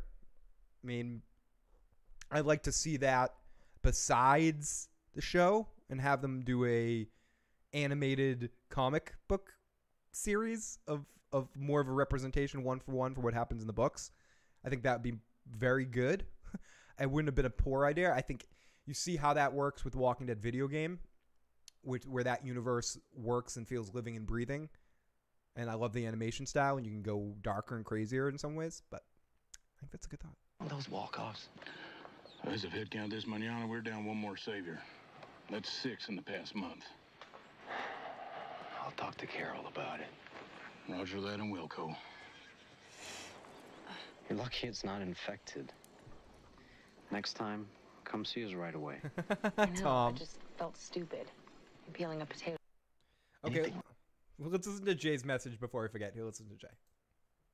Hey, Phil, I'm a little confused. You keep talking about Ezekiel and Carol, but I thought Ezekiel died like last week or sometime this season. Yeah, could you clarify? No, Ezekiel did not die. No. Unfortunately, last episode, they set up a perfect death for him where they set up this whole big intro where it's a new world and everything's been going good for a year. And they're on the final mission, and Ezekiel falls through a floor and starts hanging on a string over a bunch of zombies that grab him. Excuse me. It wasn't quite as ridiculous as Glenn, but they pull him up at the last minute, as I've said a few times now. Similar to the way they pull up Ray in Ghostbusters 2. And they pull him up, and he survives. So, no, Ezekiel is breathing and just as cheesy as ever. And I do like Ezekiel a bit more this season. I will say that. Of all the annoying, useless relationships in the show, Ezekiel and Carol's is my favorite. Because I've said it a couple times tonight, they at least have chemistry on screen together, where I don't feel like Gabriel and Jadis Ann do. I feel like that is ham-fisted right the fuck up in my bum. And I think that Rick and Michonne put me to sleep when they have scenes together. There's no heat there. And gosh. So I've reached my legal limit of Walking Dead romances. So the Eugene scenes were one of the only things I liked about this episode. Of course, that's probably because me being biased, because Eugene's my favorite character. I think Eugene's less annoying this season, and I don't mind him in quick one-offs like this for a little dialogue central moments. I think he's used best in contexts like that, so that's a good positive touch as well. I would say Eugene did not annoy me in this episode. This is probably one of his appearances in a while too. I like some of his diatribes. I like the cutting with him. I think the more annoying you make him, but annoying but a necessary evil of annoying, like you need to deal with him even though he's an annoying fuck, the better you are with his character. Not infected. Next time, come see us right away. I know, I just felt stupid. Peeling a potato is a pretty dumb way to end up in the infirmary. Yeah, well, it's an even dumber way to get gangrene. How's the star student doing? Ready to take on anything. Good. She's gonna get her chance. I'd like you to head back home. Felicia's just in here to glorify the Patriots win. Around. Okay. I'll head out with the next escort. And we're having a good discussion in the live chat right now about is Gabriel can Gabriel hook it up or not? Wait, he's leaving? Ow! Sorry. It's fine. Blind grub to both the camp Sorry, and guys. the I'm just sanctuary. playing through some clips Meaning I wait for from Slim the Pickens are episode getting way for slimmer by the day. Yeah. to fill in some Michonne's gaps. on it. Whoa, whoa. So again, this whole intro section for me was just a little flat. I found it a little bit flat. So let's listen to Broke's voicemail and see what he says about this episode. Broke, tell me.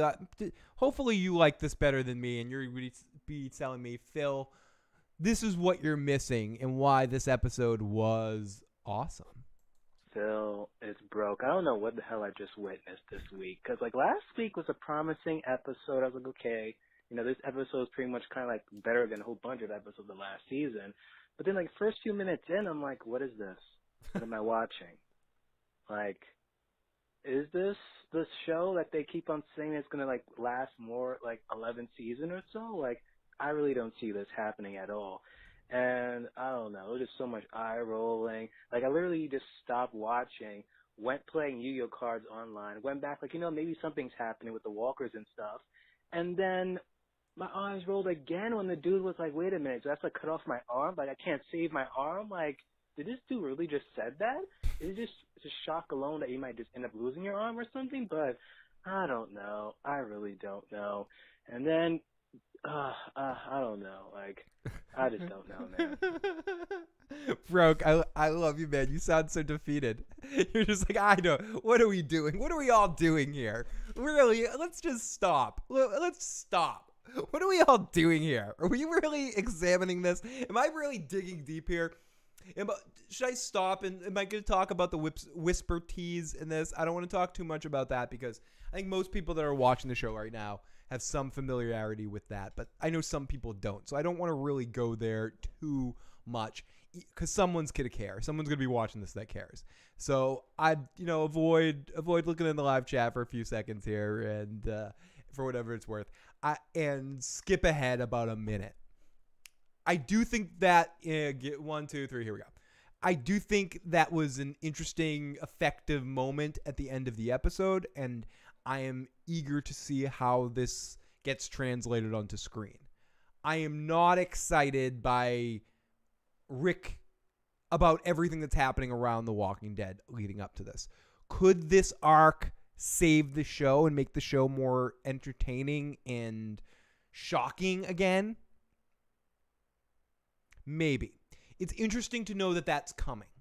And I'm curious. I'm not familiar as much with all of that from the books as I haven't read this far ahead. All I know is from what people have told me, so I have a basic rudimentary understanding of what is about to happen. But I don't know completely what's going to happen. So I guess what I'm asking in as little spoiler way, and if you want to put it in the comment section, if you're in the live chat, whatever, live chat's free game. People stay out of the live chat if you don't want to be spoiled. If you want to put this in the comment section, spoiler it away. Does anyone think the introduction of this arc, the Whisper arc, could save the show in any way or make it more entertaining again? Bring it back to some sense of shock and awe and excitement again? Is that what this show is banking on? That somehow that factor takes Rick out, which shows how dangerous it is, and then that makes us a sense of fuck, we're fucked now, and everyone has to put their shit together because Rick's not around. So I guess that's just a question for everyone that knows more about it than I do on what's about to happen, because I don't know enough to think, oh wow, what's coming is so awesome, people are going to be shocked by it. Is it cool enough that that's going to make people like me that don't know necessarily the details go, wow, this is pretty cool, I got to keep watching this? Or is it too little too late? So that's just a question for the people that know more than I do, I guess. Oh, did you call in Skype, Tom? Let's kick it. Let's scroll through the live chat here. Yeah, what are we all doing? Why are we still here? Are we still here just to suffer? Yeah, what do you guys? Just turn this off. Why are you guys watching me? Don't support me. Don't help me grow. Great review, broke. I don't know. I just don't know. I think we all masochistic. Is that what's going on? You were a masochistic group. Satovia, Thomas. The real world tortures us to a degree. Maybe that's why the numbers are down. Yeah, people are done being tortured by The Walking Dead. Sundays are already depressing, but it's even worse with The Walking Dead and Lisa episodes on The Simpsons. Oh God, not Lisa episodes. I played a lot of Free Cell. Yeah, that Stephanie was on her phone the whole episode. She kept going, oh my God, and picking up her phone in the middle of the episode. I can't watch this. And Tom, I will try to figure out how to check Skype right here to get your call in here. Hell no. No, Broke's answer to me. Hell no. The Walking Dead, the military resurfaces the real war. Nope. They said the same thing about Negan, and look what happened. People still shit in the show. I watched a lot of the Patriots kicking ass during this episode, says Felicia. Jay, I will get to your messages in a bit. Oh, lady Laura Dane, lots of hearts and love right back to you. Why are we still here? Was Metal Gear quote by himself. At this point, only Felicia's booty could save this show, says Tom himself. Hey now. Bliss says this show doesn't need a dangerous group of people. It needs the zombies to actually be dangerous. Why can't they figure that? And I want to say that again in a very serious tone. Why can't they figure that out? And I agree with you. Fucking A. Johnny Rico says, Whispers won't save the show. Whispers without Rick is a half glass full. But Aaron's going to be there. He's got a beard and one arm.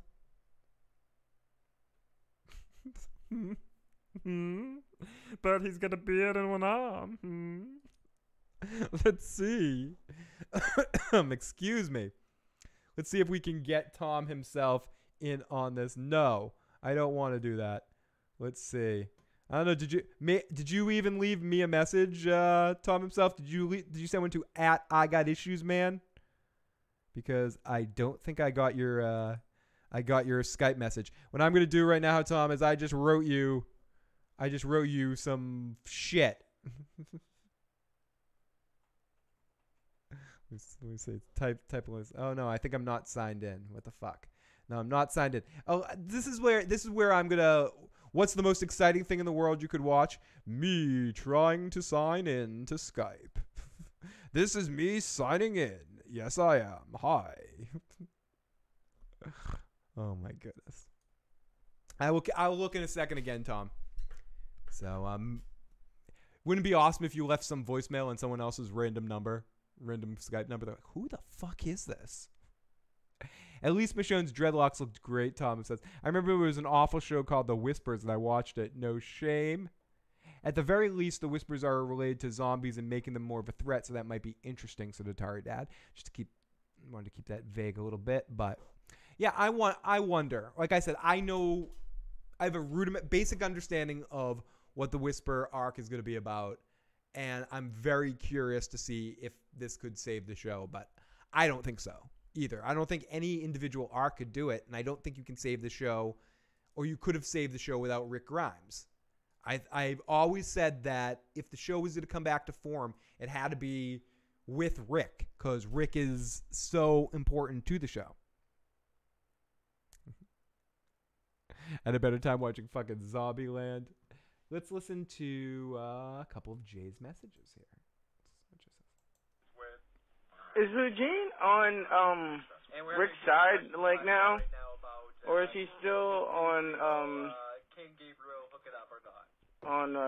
that dude with the bat with the barbed wire? Fortunately for Jay, it seems like you didn't have to watch the end of last season. Let me clue you in on what happened. At the end of last season, Rick overcame Negan and all of his whole army in a big battle that they had at the end of the season. Well, not as big as it could have been. Well, they all overcome, and then him and Rick had a big one-on-one fight, and Rick at the last minute decided not to kill him, and he instead put him in a jail cell. So then we skip ahead a year, and everyone's living together hunky-dory to a certain extent.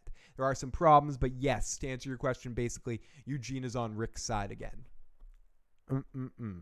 Paul Q says, I can't stand Rick.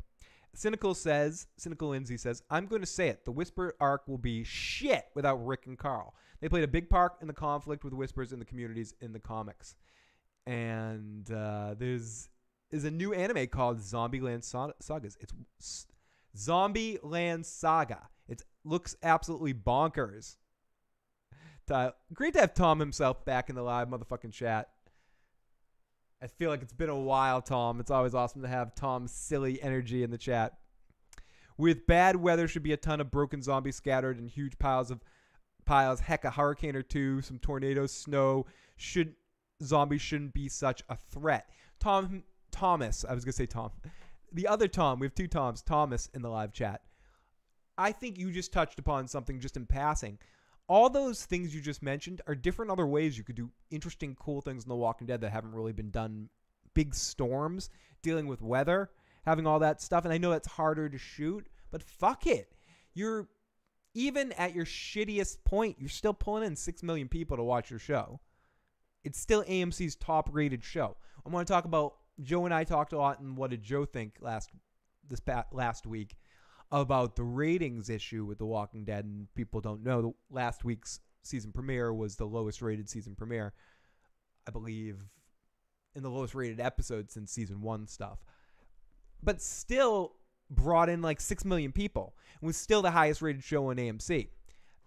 So there is still an audience built in for it. It's just that bloom is off the rose. It's not the biggest thing on television anymore, blowing out the water. Its sales have been busted out. So now it's that band that just doesn't write hit songs anymore and is just selling out smaller venues that's trying to get that one last big hit to kind of go out on a high note. So I'm very curious how that's going to manifest itself here at the end. Are they just going to keep going and bleed this out like the aforementioned Simpsons and just keep going and going and going and going and going until they decide that they are done? We often joke that eventually the show would just be the Carl show, but Carl's gone now too. Is eventually the show the only character that we're going to know on it's Daryl? Like every other character that we've been connected to in the past is gone except for Daryl because Norman Reedus is never leaving. Fear the Walking Dead did an entire arc last season where they had to survive a hurricane. Oh, interesting. Interesting. See, that's kind of cool. Excuse me. That sounds like something I would like watching. I feel like I am eventually going to watch all of Fear the Walking Dead. I've only watched season 1 and 2. 1 and part of 2. Stephanie's watched it all, so it's been on in the background at times throughout. and I get updates from DJ sometimes, gives me updates on the episode, so I kind of know what happens on it. But I will definitely, I think that would be kind of cool. Hannibal O'Neill, great to see you, buddy. Tom, Z Nation keeps surprising me and having comic relief to the horror. Joe and Katie love that show, I believe. The Simpsons I don't know much about the Whispers. Okay, that's talking to Atari. Cynical says, The Simpsons can keep going because they don't have to worry about budget issues. If The Walking Dead bleeds out, it's going to get to a point where they're not going to be able to afford to keep Reedus or JDM. Can we hope? Can we hope we get to that point eventually? But I think you're right. AMC, with all the money and time and attention that they put into The Walking Dead, it's going to come to a point eventually where they're going to have to take it off the air. But I have a feeling it's going to be one of those things that it's going to go off the air. It's going to be like American Idol. It's going to go off the air for a year, and then you're going to see a campaign that comes out with The Walking Dead should come back in some form. Well, some form it will come back. Maybe movies. Maybe we'll do Walking Dead movies. Maybe an animated show. Maybe another show in the future. A reboot. Maybe we'll reboot it. You'll see. It will come back. It's not dying anytime soon. But no. Or whenever zombies become popular again. But then they're like, we burned it out. We burned out that franchise. So, I don't know. I got to admit, as I'm going to try to tie the room together here, put the rug to the room together here, because I'm honestly nonplussed by this whole episode. Where is The Walking Dead right now? Can it get back to a point of at least being entertaining again? This is what we were asking at the end of last season. 2 episodes in, I'm confused even more than I was last season, because I feel like I agree with Broke. Last episode, I didn't hate as much as I thought I was going to hate it. In this episode, I hated it more than I thought I could hate it. So I'm sort of at a... Broke said it perfectly. I don't know. I just don't know. I want this show to end, and I hope AMC cancels it. But they're not going to. It's their cash cow, and it's still, with that 6 million people, it needs to really dip for it to get to the point where AMC pulls the plug 100% on it. And I think if it keeps putting out shit like this, it's going to keep doing it. I'd be very curious to see, and I'm not even a big ratings follower, but because I know it has little to do with much right now because of how people watch television. People binge watch things. A lot of people wait to watch series and will watch a whole season now when it comes on Netflix. For a show to have to watch week to week entertainment, it has to be really good or really shocking to keep people tuning in every week and not wait for a binge at this point. Well, there has to be a reason why you do it. Maybe you're in a group of friends that like to watch the show together and babble about it still. Or maybe I like coming out here and doing podcasts, so I watch shit week to week I wouldn't normally watch week to week. But the ratings mean a lot to those advertisers. And that has to do with paying the salaries and getting the budget to keep going. So you still care about what they do for ratings and DVR numbers when they organize that all together, which is stuff they can track. I'll be very curious to see if this number for this week's episode, how even much farther it dips down. And if this season, especially... I think what they're hoping is that Rick Grimes' dying episode is going to be a apex moment for them this season. So they can always go back to it and be like, whoa, we hit 15 million people that watched Rick Grimes' last episode. And what do you bet that you're going to get this sort of shit? Rick's going to get... I don't know anything. I really don't know anything, okay? Rick is going to end up getting bit in episode 4. And then in between 4 and 5, you're going to hear music like this. You knew him in the hospital. You knew him in the prison. You even went back to the farm with him. And then eventually to Alexandria. But one last time, make sure you tune in to say goodbye to your friend, my friend, everybody's friend, friend till the end, Rick motherfucking Grimes. Tune in to AMC on October 22nd, 29th for Rick Grimes' last episode. Oh, Shane will be there too. Please. And then they can say, oh, we got 15 million people there.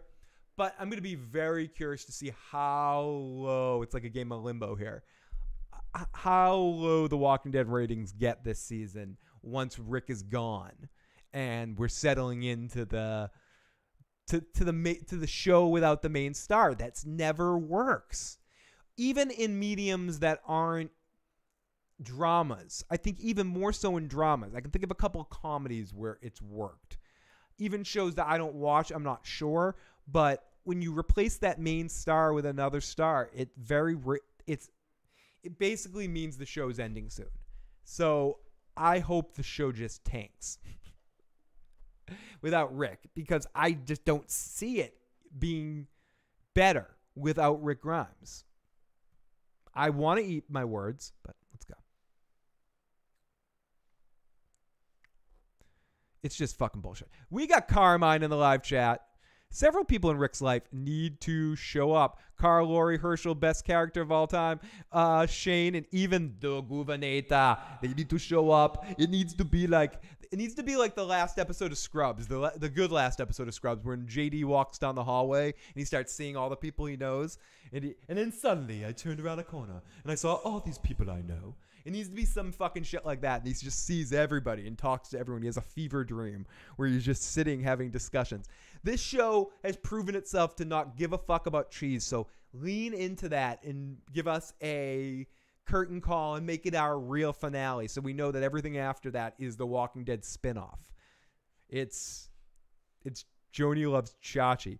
Please don't have Laurie come back. I'm loving all the positive energy from you tonight, Phil. I know. This is me at my happiest. I'm happy.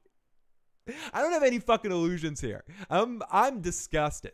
I had a long day. I had a long fucking day, and I didn't want to watch The Walking Dead tonight.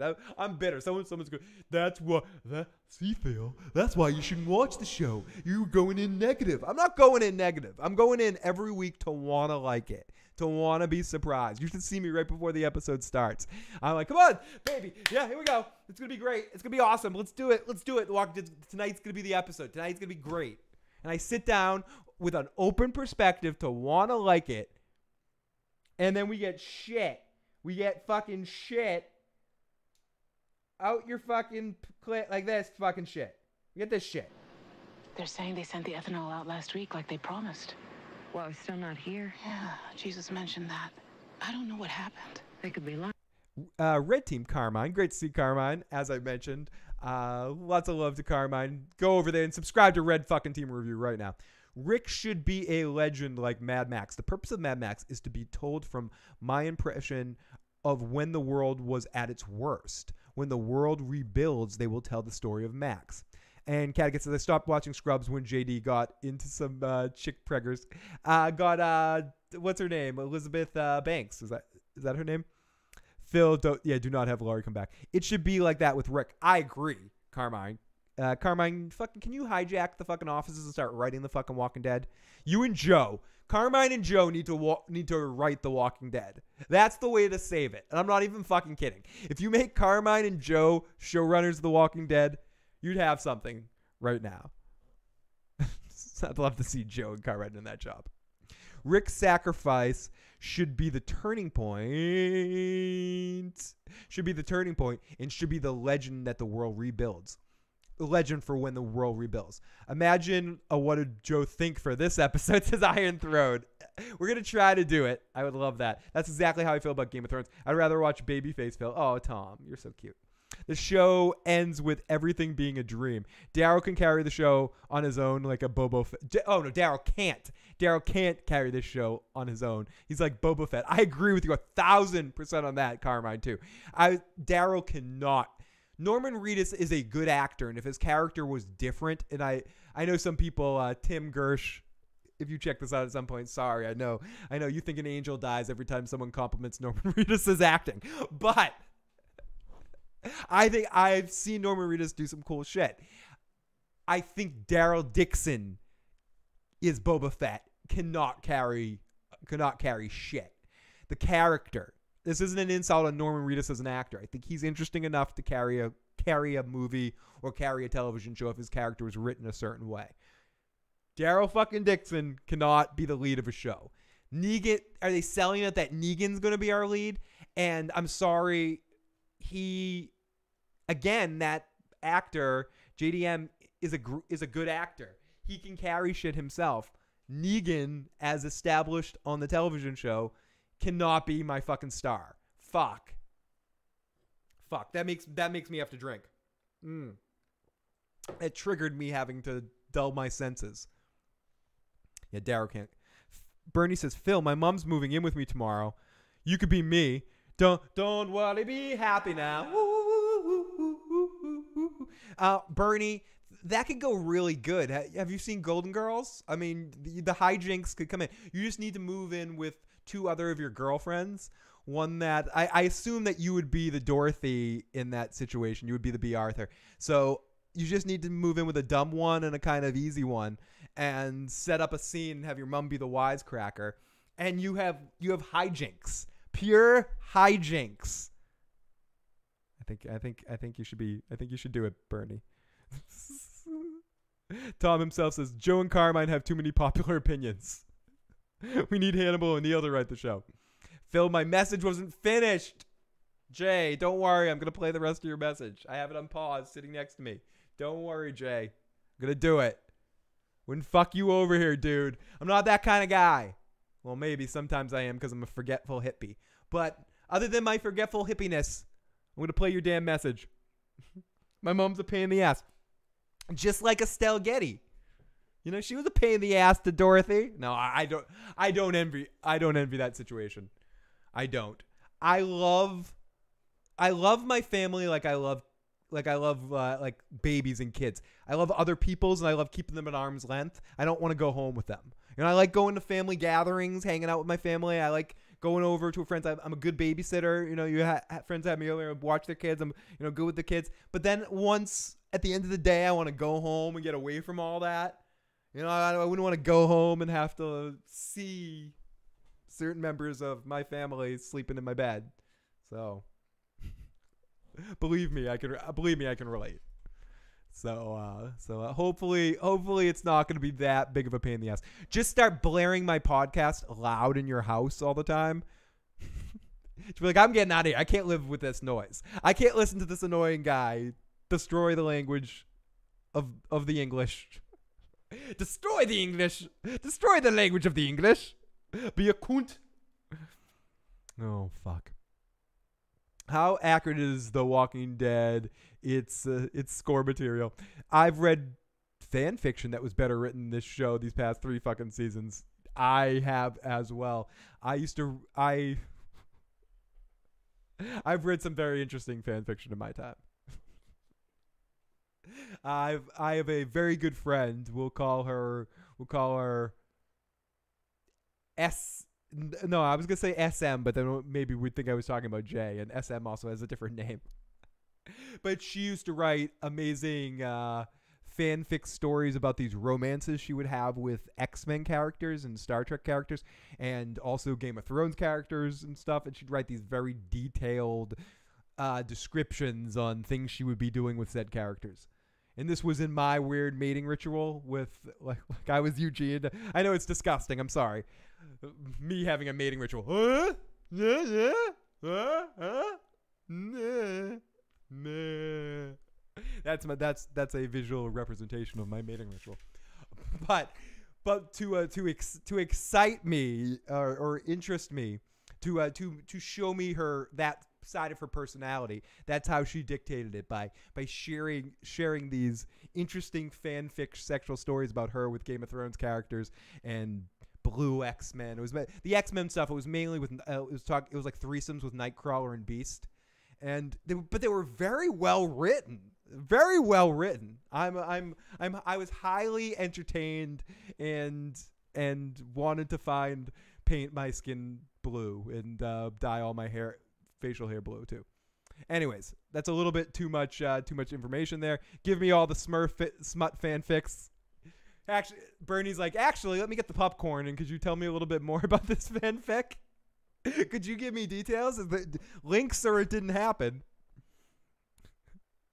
No, she wasn't a furry, but she did enjoy. It was more about the because there were some about scaly characters as well. There were some Star Trek universe characters about her with Cardassians, and so it wasn't necessarily just the furry thing. It was more about specific nature of certain characters. She had also had very detailed ones about Egon, Donatello, the Ninja Turtle, and Doc Brown, about a four-way romance between the four of them. And they were, and again, very detailed stories, broken down, extreme, like, subtle stories, character acts that eventually reached a peak. They were these smutty romance novels. They weren't straight up, oh, then Doc Brown took out his 1.21 gigawatt toy and had his way with me. It wasn't like that. It wasn't like then Michonne took out a katana and started slicing up Rick's sausages. It wasn't so much like that. It was more a detailed romances which led to seduction. Most of the time, her seducing these characters herself, and then in some cases enslaving them into her to her will. And each one of them took a very different direction. So yes, very entertaining stuff. Just to go down that fanfic route. Phil, share these stories. Freddie, you were fucking majestic. Bernie blew herself. Whoa, did I miss the blowing the X-Men? Felicia stepped away for a second. I love that with Felicia and Bernie here at the same time. I know I have the support of being as smutty as I want here live, and they're like, oh yeah, keep going. They're just gonna add more. One person will be like, oh, Phil, because you know I'm sick of this shit. Bernie and Felicia will be like, come on, man, more. So I appreciate it. I appreciate allowing me to go in these rants. I'm not actually Atari. That's why I'm being kind of hush hush about it. I don't want to know names. Those are different stories altogether, Atari Dad. She'd tell you her own stories when she's on the podcast. She's not shy.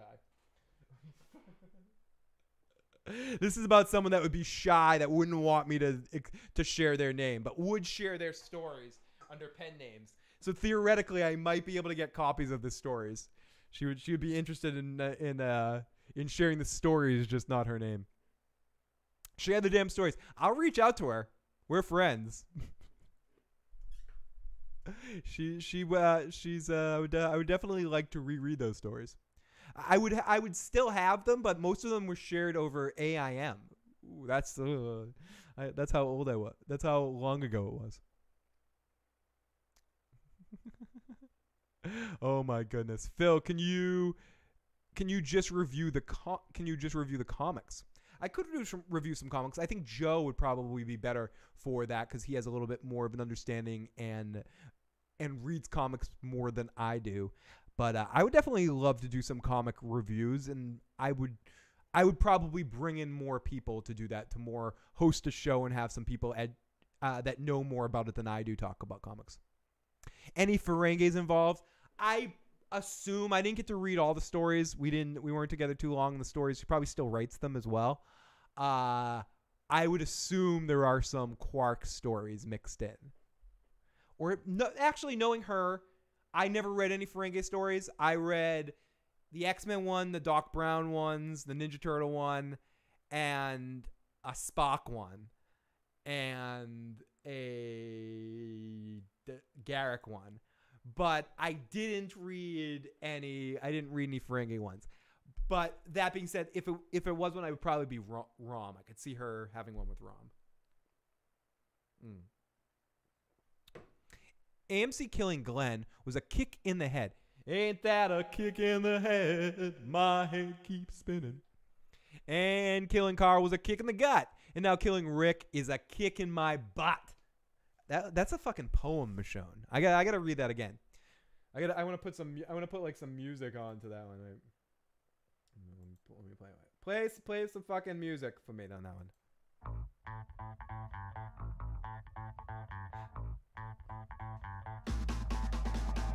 AMC killing Glenn was a kick in my head. Carl kick in the gut. Oh, no, I can't do it. That's not the right song. It's not the right song, Miles Edward O'Brien. I'm sorry, Phil. You only have like 5 sound cues. But I like that. AMC kick in the head, kick in the gut, and a kick in the butt. I like it. New segment, Phil reads fan fiction. Absolutely. If anyone out there has any fan fiction, send them to igotissuesman@gmail.com. Again, that's igotissuesman@gmail.com. I will love to do a podcast where I just read people's fan fiction. Game of Thrones fan fiction, Star Trek fan fiction, Breaking Bad, Better Call Saul, Vikings, crossovers, comic book fan fiction, whatever. You write it, I want to fucking hear it. You want to read it yourself, send in some audio clips to that email as well. Just send it in, either send me a link to a YouTube video you post or something like that, and I can play it on the air, or send me some audio clips, some MP3 files, and I will play them. Or send me your fanfics. I would love to read some fanfics on the air. So, oh yeah, I would. I don't know why I said it like that. I drank 1 beer and I'm a little drunk. Let's listen to some more audio from the episode. No, let's listen to the end of Jay's message before I forget. Listen to the rest of Jay's message. Your side, whose side is Eugene on right now? Oh, that was the end of your message? I already answered the question. I anticipated what your question was. Eugene is on Rick's side right now. He's on the side of the people. He believes in the humanity aspect. He's trying to do what's best for people. So I think right now, or what's best for Eugene. To answer your question, Eugene is on Rick's side. So let's listen to Jay's other message, and then we're going to take some live chat, and then start to wrap things up tonight. And yeah. Had a lot of fun tonight, even though it's a shitty episode. It's been a fun time talking to you guys tonight, so thank you so much for making my evening fun. It's been actually a really fun day. So, I still think Glenn was thin enough to go under that trash can and fit under there. And second, how close are you to just giving up on the show? You said you would make your decision or something after this season. Do you think you're going to keep watching the show after the season, or are you still not sure? All right, later. Oh, good question. Yeah, it was dumb. I would say I'm getting there. I'm definitely not going to be done completely with this show. I don't think I could ever get to that point. I've invested too much time. I will watch every episode of The Walking Dead puts out, unless we get into ridiculous season 20 numbers. But if there's 2 or 3 more seasons, I'll definitely watch the 2 or 3 more seasons. A show needs to be, and it's getting close, but a show needs to be really, really bad, especially right now where there's easy access to it with it eventually coming onto Netflix. I will eventually watch all of it. To answer your question about more, where am I with the thought of, am I going to be reviewing it from week to week? I would say after 2 episodes, I feel the same way that I did about it last season, maybe even a little bit more discouraged. I would say, if I am being honest, as of right now, this will be the last half of the season that we talk directly about The Walking Dead. That being said, we will still talk about every episode of The Walking Dead every week. It just won't be on Sunday evenings right after the episode airs, if there's something else to talk about. I would rather fill this time frame in with doing a review on random 80s movies, or on a Game of Thrones topic, or on fucking anything besides talking that this is our prime, this is our main time period. We're on a lot of time periods, but 10 o'clock Eastern Standard Time on a Sunday evening is the time we've been live the most. Whether it be with Breaking Bad, I believe, was on at this time, but I could be wrong about when Breaking Bad was on. But ultimately with Game of Thrones and The Walking Dead, which are the shows that we've had our craziest times on probably here. The Sunday night is probably one of my most fun times I have coming out here. Is right before the week starts. I just love Sunday nights. I'm not gonna have to watch The Walking Dead to go live on Sunday nights, but I'd probably just wait to do every episode with Joe, and me and Joe would watch it sometime during the week, and we do a What Did Joe Think or a midweek random podcast, and where we would discuss The Walking Dead a roundup, where we discuss The Walking Dead as part of a bunch of other shows. Sometimes we talk about it on a Sunday night if Joe has a night off, and we both watch the episode and choose, and there's nothing else on. But it would become less of a priority for shit that we watch. And I would say, to answer your question, yes. We committed to watching it up to this half. We will talk about every episode of The Walking Dead that we can, unless there's a situation that comes and we have to skip a week because we're on vacation or in the hospital or some shit. But we may not do it live after every episode after a certain point, because there's so many other cool things we could be talking about. Not to mention, just at this point in our podcast, we do want to keep always talking about television, having to focus on television. But sometimes, if you listen to the What Did Joe Think podcast, Joe and I just enjoy shooting the shit sometimes and having a free-form discussion that can kind of go in a lot of different directions and doesn't have to necessarily state a topic. So Sunday evenings is a good free-form night with the Sunday Night Live thing where we talk about television. We also talk about random stories about fanfic and shit like that, like tonight's show and last week's show too. I can't just talk about The Walking Dead anymore. It doesn't hold my interest enough to talk about it for 2 hours, but I do want to talk for 2 hours. Sorry, I'm just babbling now. Let's go in the live shot. Yes, primetime Phil. Review fucking Legion, you asshole. Review Supernatural. It has 300 episodes and in a whole conventions and shit. People follow Supernatural around. It's Broke's favorite show. Yeah, Phil. No need to play my message. You just answered it. Okay, Tom. I will play for it at some point. Was your question basically how long am I doing this shit? I'm writing a fanfiction right now, a steamy romance between Master Aemon and Old Nan. You better send me that, Ian, so I can read it on the air. I'm thinking about live streaming episode 3 next Sunday. You're all invited to join me. Definitely check that out. If Cynical Lindsay is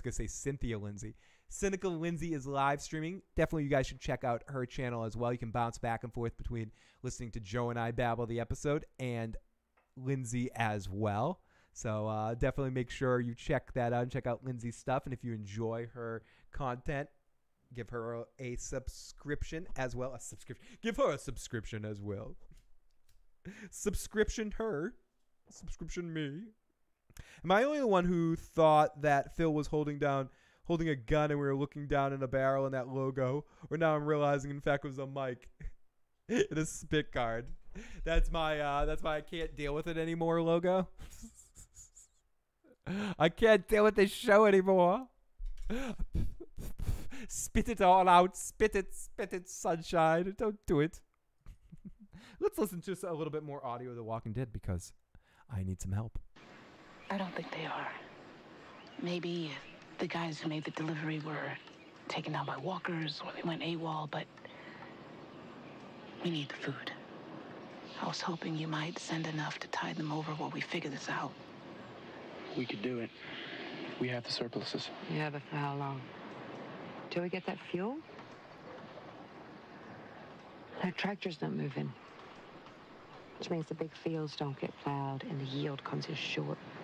What about the plow we brought back from the museum? I need a blacksmith to fix it, and I don't have one right now. Convenient. Our blacksmith is in jail. I'm sorry. I was just playing a little more audio. I don't want to punish you guys and play more audio this episode. I could. I mean, there was a couple of funny one-liners here and there. I don't want to talk about it anymore. I'm done talking about The Walking Dead. I'm sorry. People that enjoyed this episode, and if you've made it this far in this podcast, congratulations. Congratulations. I'm sure you've disliked and moved on a long time ago if you really liked this episode. You're like, I don't want to hear this fucking stupid old hippie talking about how much he fucking hates my show. I don't want to hate this show. I want to love it. I want to hug it. I want to call it George. it's just not doing it for me, and I don't feel like it's I felt like after last episode it was trending in the right direction. After this episode, I feel like it's trending to Turdsville. So help me help that. Help me help you. No, help this. Whatever. I don't even know. I play something uplifting because I need to play something to make me feel better. Dick on, dick on, dick on. Dick on, dick on, dick on. Dick on, dick on, dick on, dick on, dick on, dick on, dick on, dick on, dick on,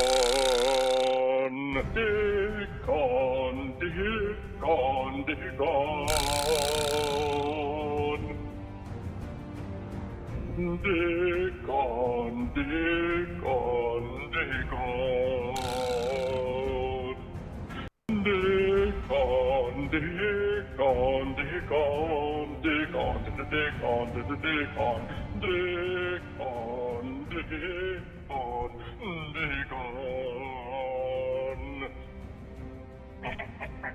You said dick on. That was cool. Oh my goodness. Play something like The Cure, Morris. It's going to go over the edge. It's going to go over the edge. No, trust me. I'm just tired because I stupidly decided to run a 5K fucking run today.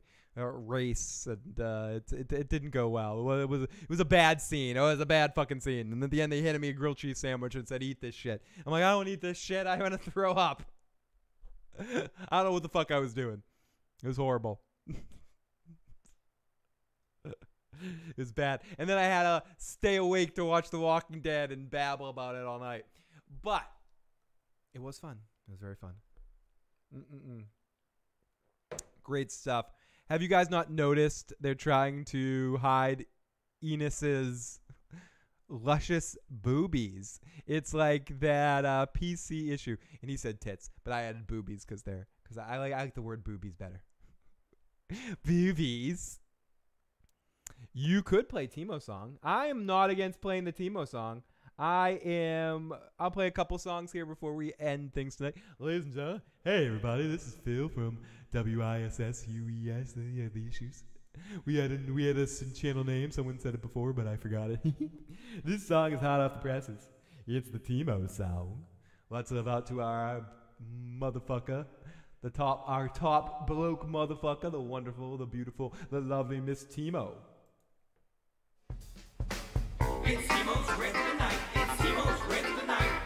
Fuck Sansa. Fuck Sansa. Fuck Sansa. Fuck Sansa. It's Timo's Red tonight. It's Timo's Red tonight. It's Timo's Red tonight. It's Timo's Red tonight. It's Timo's Red tonight. It's Timo's Red tonight. It's the Red tonight.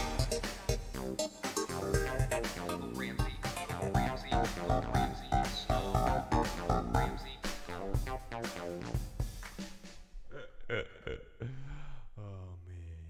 Oh my. Oh my. Play The Cure all day, every day, says Birdie. Running. I was running. Running. What is that? Yeah, exactly. I was off the couch. I was like, yeah, I can do this. This is easy. This is easy. No problem. Half marathon. I mean, not half marathon. 5K. Yo. 3 miles. I walk with my dog like fucking 5 miles, every other day. That's fucking no shit. I don't give a fuck. I'm out there after a mile. First mile I'm running, I'm like, yeah, it's not bad. I'm fine. Like a mile and a half in, I was just like, like I got hit by a brick fucking wall. It's like, okay. Okay, here I go. I'm going now. And then I start walking. And then every stop, every turn, there's some person going, "You're doing a great job." Like telling you you're doing a great job. I'm like, fuck it, I'm doing a great job. I'm walking. I'm fucking spitting out piles of phlegm by the fucking gallon. Sorry, guys. You didn't ask, but I'm embellishing. I'm walking down the street like, oh, why? Yeah, so, how you doing, guys? You will be in a new dimension where I can drink your blood. You know, I'm doing that, walking down the fucking street. They're like, you're doing great. You're almost there. I'm like, I'm almost fucking there. Fuck you. The fuck? Looking on my phone, I was tracking my distance. 3.1 miles is a 5K. And I was, fuck. 1.5. And then for that those middle ones, and then I got, when I had a mile left, when I looked, I was like, oh shit, there's only a mile left. Now I can start running again. I started to run again. It took me a while. I finished in like I think it was like 35 minutes and 15 or 25 seconds or something, like 35-25 or some shit. It's fucking awful. Fucking awful, dude. But yeah. Anyways, Jubes. I like that, Paul. Fun bags, boobs. Centoria says, you're so uplifting, Phil. Oh no, the Timo song. So it really is. The Timo song puts everything in perspective. It made me feel better. Thank you for suggesting that. It literally put us. It turned things around. It did. I've never met a stoner who runs I don't run marathons. I could not run a marathon. I can barely run 3.1 miles. I mean, I made it in 35 minutes. But no, I can't even fucking do it. That being said, I do know some stoners that run. I know I have a friend of mine that's a stoner, just ran a half marathon. So it's not out of the possibility, out of the realm of possibility. The anti-Debbie Downer cheering squad. This goddamn New England weather is making everyone sick. It really is. I know it's coming. I'm so pissed off. It was so cold today. I don't know if it was cold where you are in New England, dude. But it was fucking cold here. The hair issues program. Tie my shit back. Phil's hair is fabulous. He's worth it. Oh, you're worth it, Cattigat. I love Phil more if he had bangs. Maybe next time, broke. Oh, not broke. I'm calling you broke. Tom himself. You want me to have bangs? You want me to be like Cousin It? I could do it for you, man. First cold front of the fall coming to Houston tomorrow. Westerosi Ninja says. Oh, gosh. You don't want it. You don't want it. Keep the cold away. I'm not one of these people that complains about all kinds of weather. I complain about the cold. Can't be hot enough for me. I love the fucking hot. So you would say you're more of a walker than a runner. Yeah. I see what you did there. But I would say that's absolutely accurate, Nick. I'm much more of a walker or a hiker. Or playing some sort of sport. No stoned emoji. We need one for this channel. It needs to be invented. But I'm biased because I love anyone with bangs. You just like anything that bangs Tom himself. You motherfucker. You motherfucker. You're a motherfucker. We get the Westerosi Ninja in the house here at the end of the live stream. Great to have you. How's it going? Oh, I started reading that much differently. Like I was going to say something differently. Like my timing on your comment was totally wrong. How's it going, everyone? And hi. That's how I was going to read it for some reason. I don't know. Yeah, these crazy 23. It was fucking awful, dude. This morning I went outside. We had the air conditioner on last week. Dude, it's fucking New England weather. You don't like it? Wait a minute. But yeah, it was crazy. We had the air conditioner on like last week, and this morning it was like 30 degrees when I went out to go run.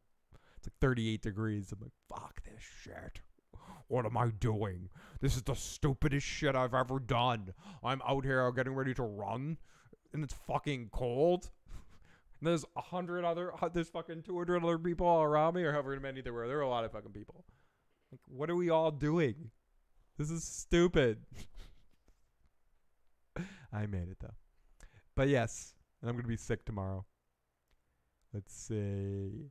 I'm in Connecticut, and I hate the cold weather. Fuck my life, says Bliss. I'm in Massachusetts, and I hate the fucking cold, too. I think I'd finish the race faster walking because I could only run like 3 blocks before I lay down. I would say I walked at least a quarter, close to half of it. The second 2 miles, I walked a lot more than I ran. The first mile, it was only 3 miles. I'd say the first mile I ran all of it.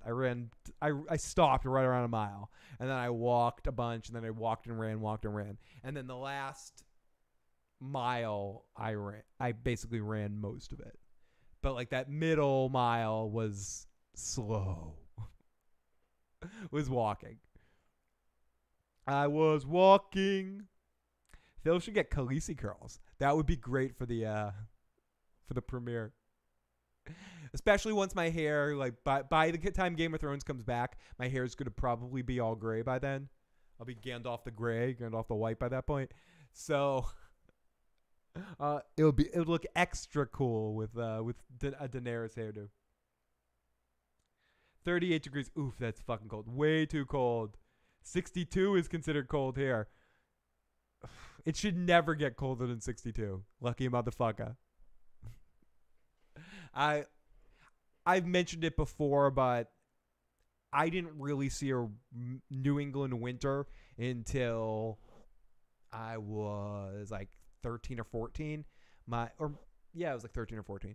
Because my grandmother lived in Florida, and my mother would drive down every year right after Thanksgiving, during Thanksgiving break, and stay with her for a little while. Or, I mean, it's not exact. She would go down there. She would skip the winter down there, and my mother would go down and spend a week and then fly back, whatever. And I would spend from Thanksgiving break to April break in Florida, and I would get these. Some years I get work packets and have to do the work from home, almost like I was homeschooled. And then sometimes, most of the time, I'd have to like go into a school in Florida and join the school and like do work and on the desk and shit. It was pretty cool. But the best part of it was a little weird, but it was pretty cool. The best part of it all, because most of my time, I didn't really spend any time with kids while I was down there. I spent all my time in a old age. It wasn't an old age home. It was a retirement community in Sunshine, Florida, I believe it was. This part of Florida was. And I would just spend time at this like resort. It was like a resort kind of place. And yeah, it was fucked up. But then suddenly when shit went bad and my grandmother had to sell that place down there and we didn't go down to and I was suddenly in the winter. I remember that first winter, the first time it snowed, everyone's like, this is pretty. Snow's pretty. I'm like, this shit sucks. And then they handed me a shovel and they said, oh, this is going to be so fun. The first time you ever have to shovel snow. And I was like, fuck? What are you fucking talking about? Shovel? You mean like move it? Like, what am I going to do? I remember wanting to like drag a hairdryer out and start melting the snow. I'm like, can I just drag a hairdryer out and melt? I was a dumb kid. And I grew into a dumb man, but I was definitely a very, very, very, very dumb kid. Trial by fucking fire, folks. Phil uses Pantene. I do use Pantene. I do. And I did shampoo and condition today after the run. And my main thing that I learned more recently was that I make sure I keep a little bit of conditioner in my hair. I don't wash it all out. I keep just a tiny bit of conditioner in. And also when I'm drying my hair, I pat dry it, but then I leave a lot to air drying. So it gives the hair a chance to curl up. And make sure once you get in the shower, when you're in the shower, you use a wet brush or a brush that's okay to use in the shower. And I comb it all out.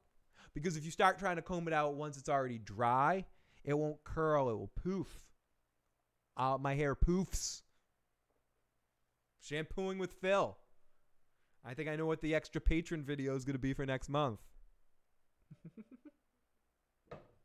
We have another voicemail. I'm glad I saw this. This is from area code 845. Let's play this voice message right the fuck now. Rick's dong, Norman Reedus' penis. It's a penis. It's a penis. It's a penis. Rick's dong, Norman Reedus' penis. It's a penis. It's a penis. It's a penis. Dick on, dick on, dick on. Dick. That was good. We got to play that one more time. Rick's dong, Norman Reedus' penis. It's a penis. It's a penis. It's a penis. Rick's dong, Norman Reedus' penis. It's a penis. It's a penis. It's a penis. Oh my goodness, we have the best viewers and live callers and live motherfucking chatters possible, whether it's 2 of you, 1,000 of you, a fucking 100 of you, none of you, and everyone watching later, and me talking to myself. I'm lucky enough to have some amazing callers over time.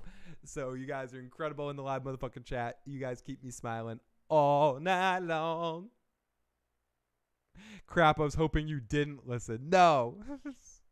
That was amazing, Bernie. It's what we needed. It's what this town needed. I get weather from the Great Lakes. I can't complain about all 4 seasons. I'd say I don't mind. I kind of like the seasons, and I know everyone's like, oh, the seasons are great in New England. I wouldn't mind some seasons, but I could do without winter. I could definitely do without winter. But around here, the winters are hit and miss. You know, the last couple of years have been kind of schizophrenic-y winters, but sorry when I listened to that Norman Reedus in the enis, in the penis, and the oh my goodness. I get what Phil, I'm going to curl my hair soon so you can feel like you're starting a trend. I hope you do that, Tom. And make sure you send your images to me so I can share them on the air. I think we all want that, Tom himself. I think we need it. Mike says, I used to live in Ohio and PA. I went to the Great Lakes once or twice. Can't remember that. I could not imagine a winter without snow. Phil has a top ramen noodle hair. Yes, I do. SpaghettiOs, too. And fusilli. I know, I hear you. At a certain point in time, I couldn't imagine a winter with snow. But, I mean, I think I'd feel differently if I skied or if I snowboarded or if I did any activity in the snow other than sitting home and cry and wait for it to be warm again. But no, I kind of like walking around in the snow, but I don't like the feeling of being, even though I don't really love going out, I also don't like the feeling of being trapped inside with snowstorms and stuff. I guess I like, if it's going to snow, no, let me rephrase. I don't know what I'm saying. Can I stop and pause and actually think about what I'm talking about? If I don't like the annoyance aspect of having to dig my fucking car out and drive everywhere, and I don't like how that makes me feel like I'm trapped inside. That being said, if it's going to snow, I like big fucking blizzards that trap you in the house. I kind of like that feeling because of my lack of love of going out all the time. And I'd always rather stay home and record a podcast than go out and do anything. Or, because this is the most fun I have. But I love the feeling of being trapped inside like that. That it's a snowstorm and you're not allowed to go out. I don't like having to dig your fucking car out of the snow. I don't like shoveling. Shoveling is the biggest pile of shit in the world. I would sacrifice never seeing snow again if I never had to shovel another fucking centimeter of snow again in my life. I don't believe in anything, you know, like really when it comes down, I'm not getting into what I believe happens when you die, but that's not what I'm talking about here. But if there is something called a hell, like if there's Bill and Ted's Excellent Adventure or Bogus Journey, I mean, when they die and they go to their personal hells, if we go into my personal hell, it would be me. And I guess I'm telling anybody that really hates my show that wants to force me into a torture situation. This is how you torture me the worst. You put me in a situation and make me endlessly shovel snow.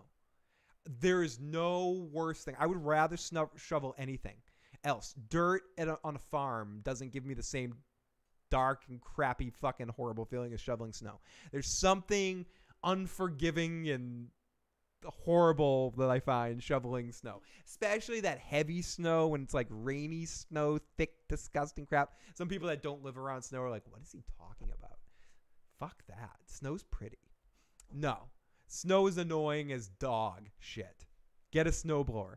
I would love to. I should do a GoFundMe for a snowblower. Those shits are expensive. I'm also very, very poor.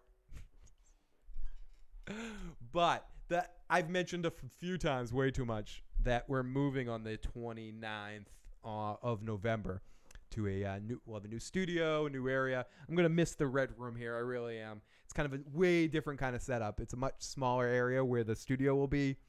And then we'll have a couple of separate rooms, like a green screen room, and then a couch next to where the other room is. But anyways, the point of why I brought this up was not giving you a verbal tour of the new studio area. I'm moving somewhere that has a garage for the very first time. I've never in my 59,000 years on this planet, I've never lived somewhere with a garage. So this is going to be a first for me. So perhaps that will help mitigate the situation. So therefore I won't have to actually shovel out my car, which is the annoying part. When you feel like you're giving your car all that gas and it's not moving because there's snow up its ass. It's horrible. Ramen shrimp hair. Hey. That could be my nickname. Okay, I can take on that. I just wanted to snow on Christmas Eve. Very fair. Very fair. I absolutely love the white Christmas thing as well. All snow sucks. I'm on Team Santovia here. If I never saw another drop of snow again, I would never drop another feather, another flake. Flake. The snow's flake. What is snow? Do they drip? Do they drop? Do they plip? Do they plop? Do they dance? Do they jig? Do they fly? Do they sig? Do they enos? Do they penis? Do they drown? Do they frown? I don't even know.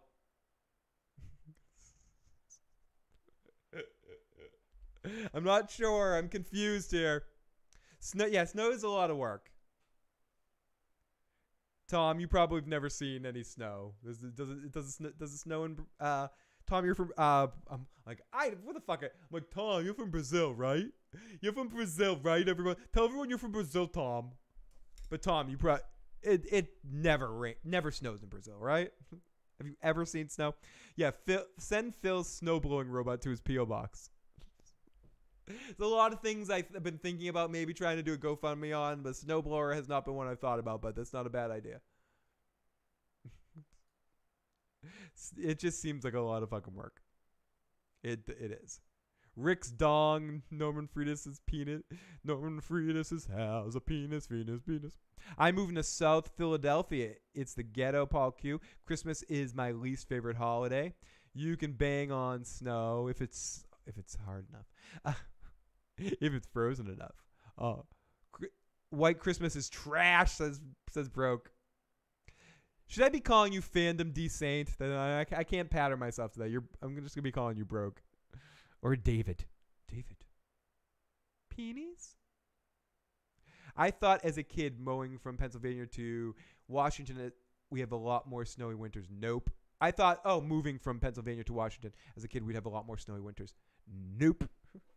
Also, I have to send some love to our friend that's been giving us updates about their awesome bike trip. If you're watching this at any point in time, thank you so much, buddy, for the love on Facebook. And if people ever want to touch on in with us on Facebook, you can find us on Phil's Recap and Review, or Phil the Issues Guy, or Friends of Phil group on Facebook, on Twitter at I Got Issues Man, and lots of other places you can find us too. So, I guess I should start to wrap things up here. I have a little bit more beer. And this is only one. This is like I expected to go through my usual 3 beers tonight or something, or 2 beers. But now I've like drinking almost 1 beer and I'm silly buzzed. I don't know if it's because of running and sweating a lot and not eating much. I guess I ate a lot, but whatever. For whatever it's worth, I've had almost 1 beer and I feel drunk. I'll take it. I'll fucking take it. People say you're a lightweight, like it's a bad thing. Or I'm not a lightweight, but people say you're a lightweight. Drinking is a negative thing. No, it's actually good. Fuck yeah. Write a fanfic and send it to Phil Thompson. Yeah, run a fucking fanfic. Any fanfics. Send to Phil at igotissuesman@gmail.com. I want to read your fanfics. I want to read your fandicks. What? Rick's dong, Norman Reedus' penis. It's a penis, it's a penis, it's a penis. Rick's dong, Norman Reedus' penis. It's a penis, it's a penis, it's a penis. Whatever makes you feel comfortable. Write that fanfic. Phil, can you ask Broke why he changed his name? Can't you ask him, Tom? I think you can read that. I think you can read that. I think Broke. I'm pretty sure. Broke, why'd you change your name from Fandom Dusane? Do you feel like you have to answer to the likes of Tom, or can you tell Tom to stick it in his you know what? Can it be a Phil and Joe /fic? Yes, it absolutely can be. And we can get Joe over here so both of us can read it. It can be any kind of fanfic. You cannot possibly offend Joe and I. I shouldn't say that. That's not a challenge. It's not a challenge, anybody. But yeah, any topic at any rating level, have some fun with it. If you want to write a paragraph fanfic, get Joe and I involved, get the Crow involved if you want to. Feel free to have some fun with it. You have creative license. You're not going to offend Joe and I in any scenarios that you put us in. I told Tom 4 times. He fucking knows why. Fuck Tom. Email at igotissuesman@gmail.com any fanfic, and we'll do a whole fanfic episode of the Issues Guy show. And you can make it about any show you want, even one I don't know about. We'll have some fun with it. Gosh, I sound like a 2-pack-a-day smoker. That's Bernie in our message. Let's play Bernie's message one more time and make her feel even more uncomfortable. Rick's dong, Norman Reedus' penis. It's a penis, it's a penis, it's a penis. Rick's dong, Norman Reedus' penis. It's a penis, it's a penis, it's a penis. I love how you start laughing.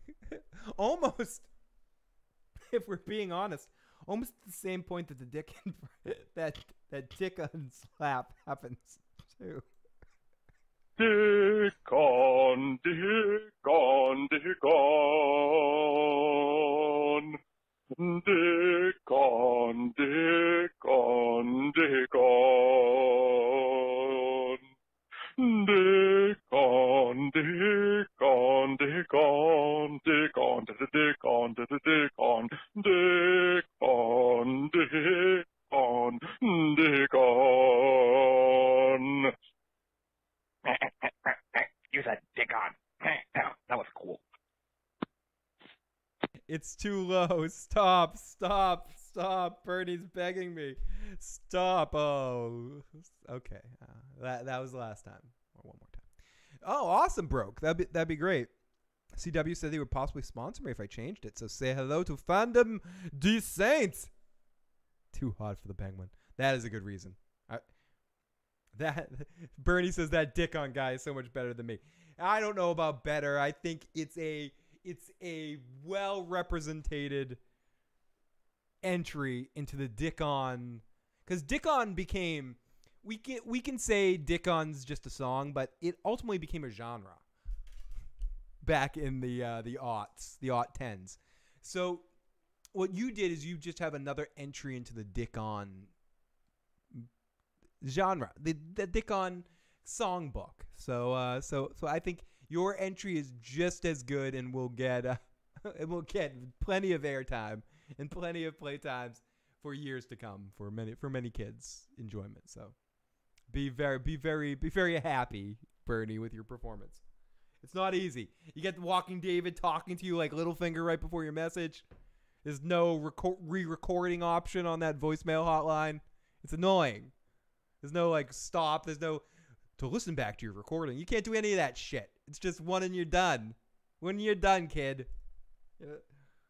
So no, to just get it done is very scary.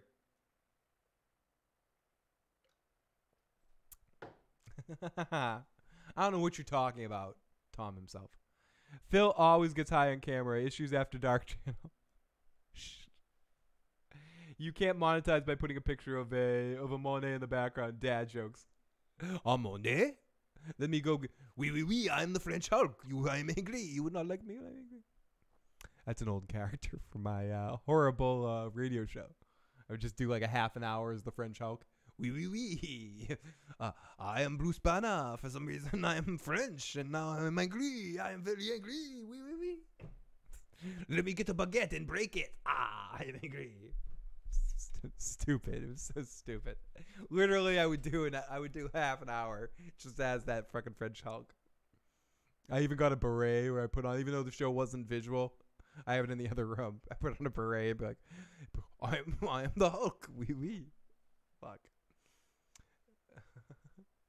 Anyways, everybody, I seriously could be on here all night babbling to you guys, but I guess I should call it a fucking evening. Yeah, Joe would love the fanfics too. You can get Joe to draw some pictures for him.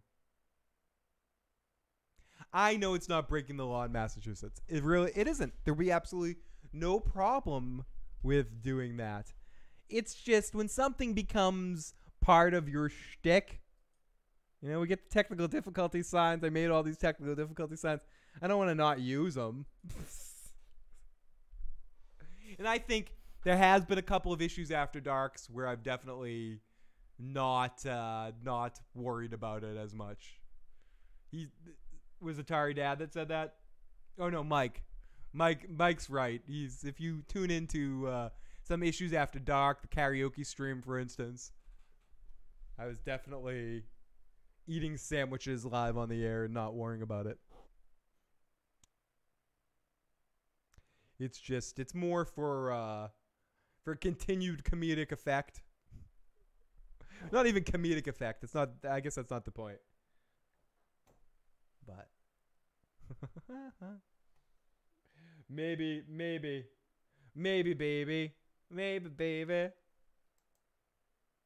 I always liked in that 70s show when it was in front of the camera. And then on my old radio show, I used to call it Hippie Activities. Somehow on this show, it became talking about sandwiches. But I used to talk about it on the radio live. I'd be like, yeah, we're gonna step outside. I'm gonna play Echoes by Pink Floyd, a 20-minute song, so I can step outside and do some hippie activities. That'd be my cue. I'd play Echoes every night at the midpoint of the show, just so I could run out for 20 minutes and go run outside and do some hippie activities. So it sort of just became a habit to make it as something behind the scenes of my show. So I'm not against. It's like, hey, everyone, here's a sandwich. You know, I'm not like afraid to put it on the camera because I know the legalities of my state. But old habits die hard sometimes, you know? So Rhode Island needs to legalize. It's literally 10 minutes up the road. We need another karaoke stream. We need Shannon Runway 1961. There will be another karaoke stream for real. You can't watch what they're called dreadlocks, not shitlocks. I love the signs. The Walking Dead. We definitely need another karaoke scene. Signs everywhere, signs.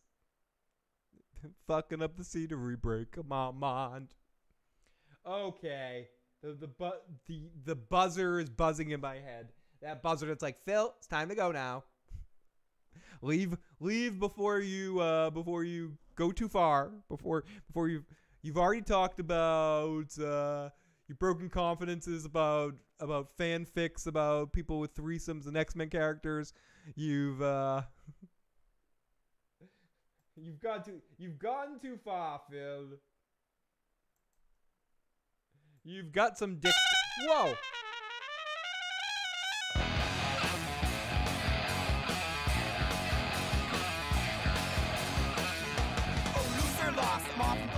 Everybody, if you haven't already, please hit the like button, please hit the subscribe button, share the channel with a friend. Now, this isn't the right song. I just feel like listening to some trumpet.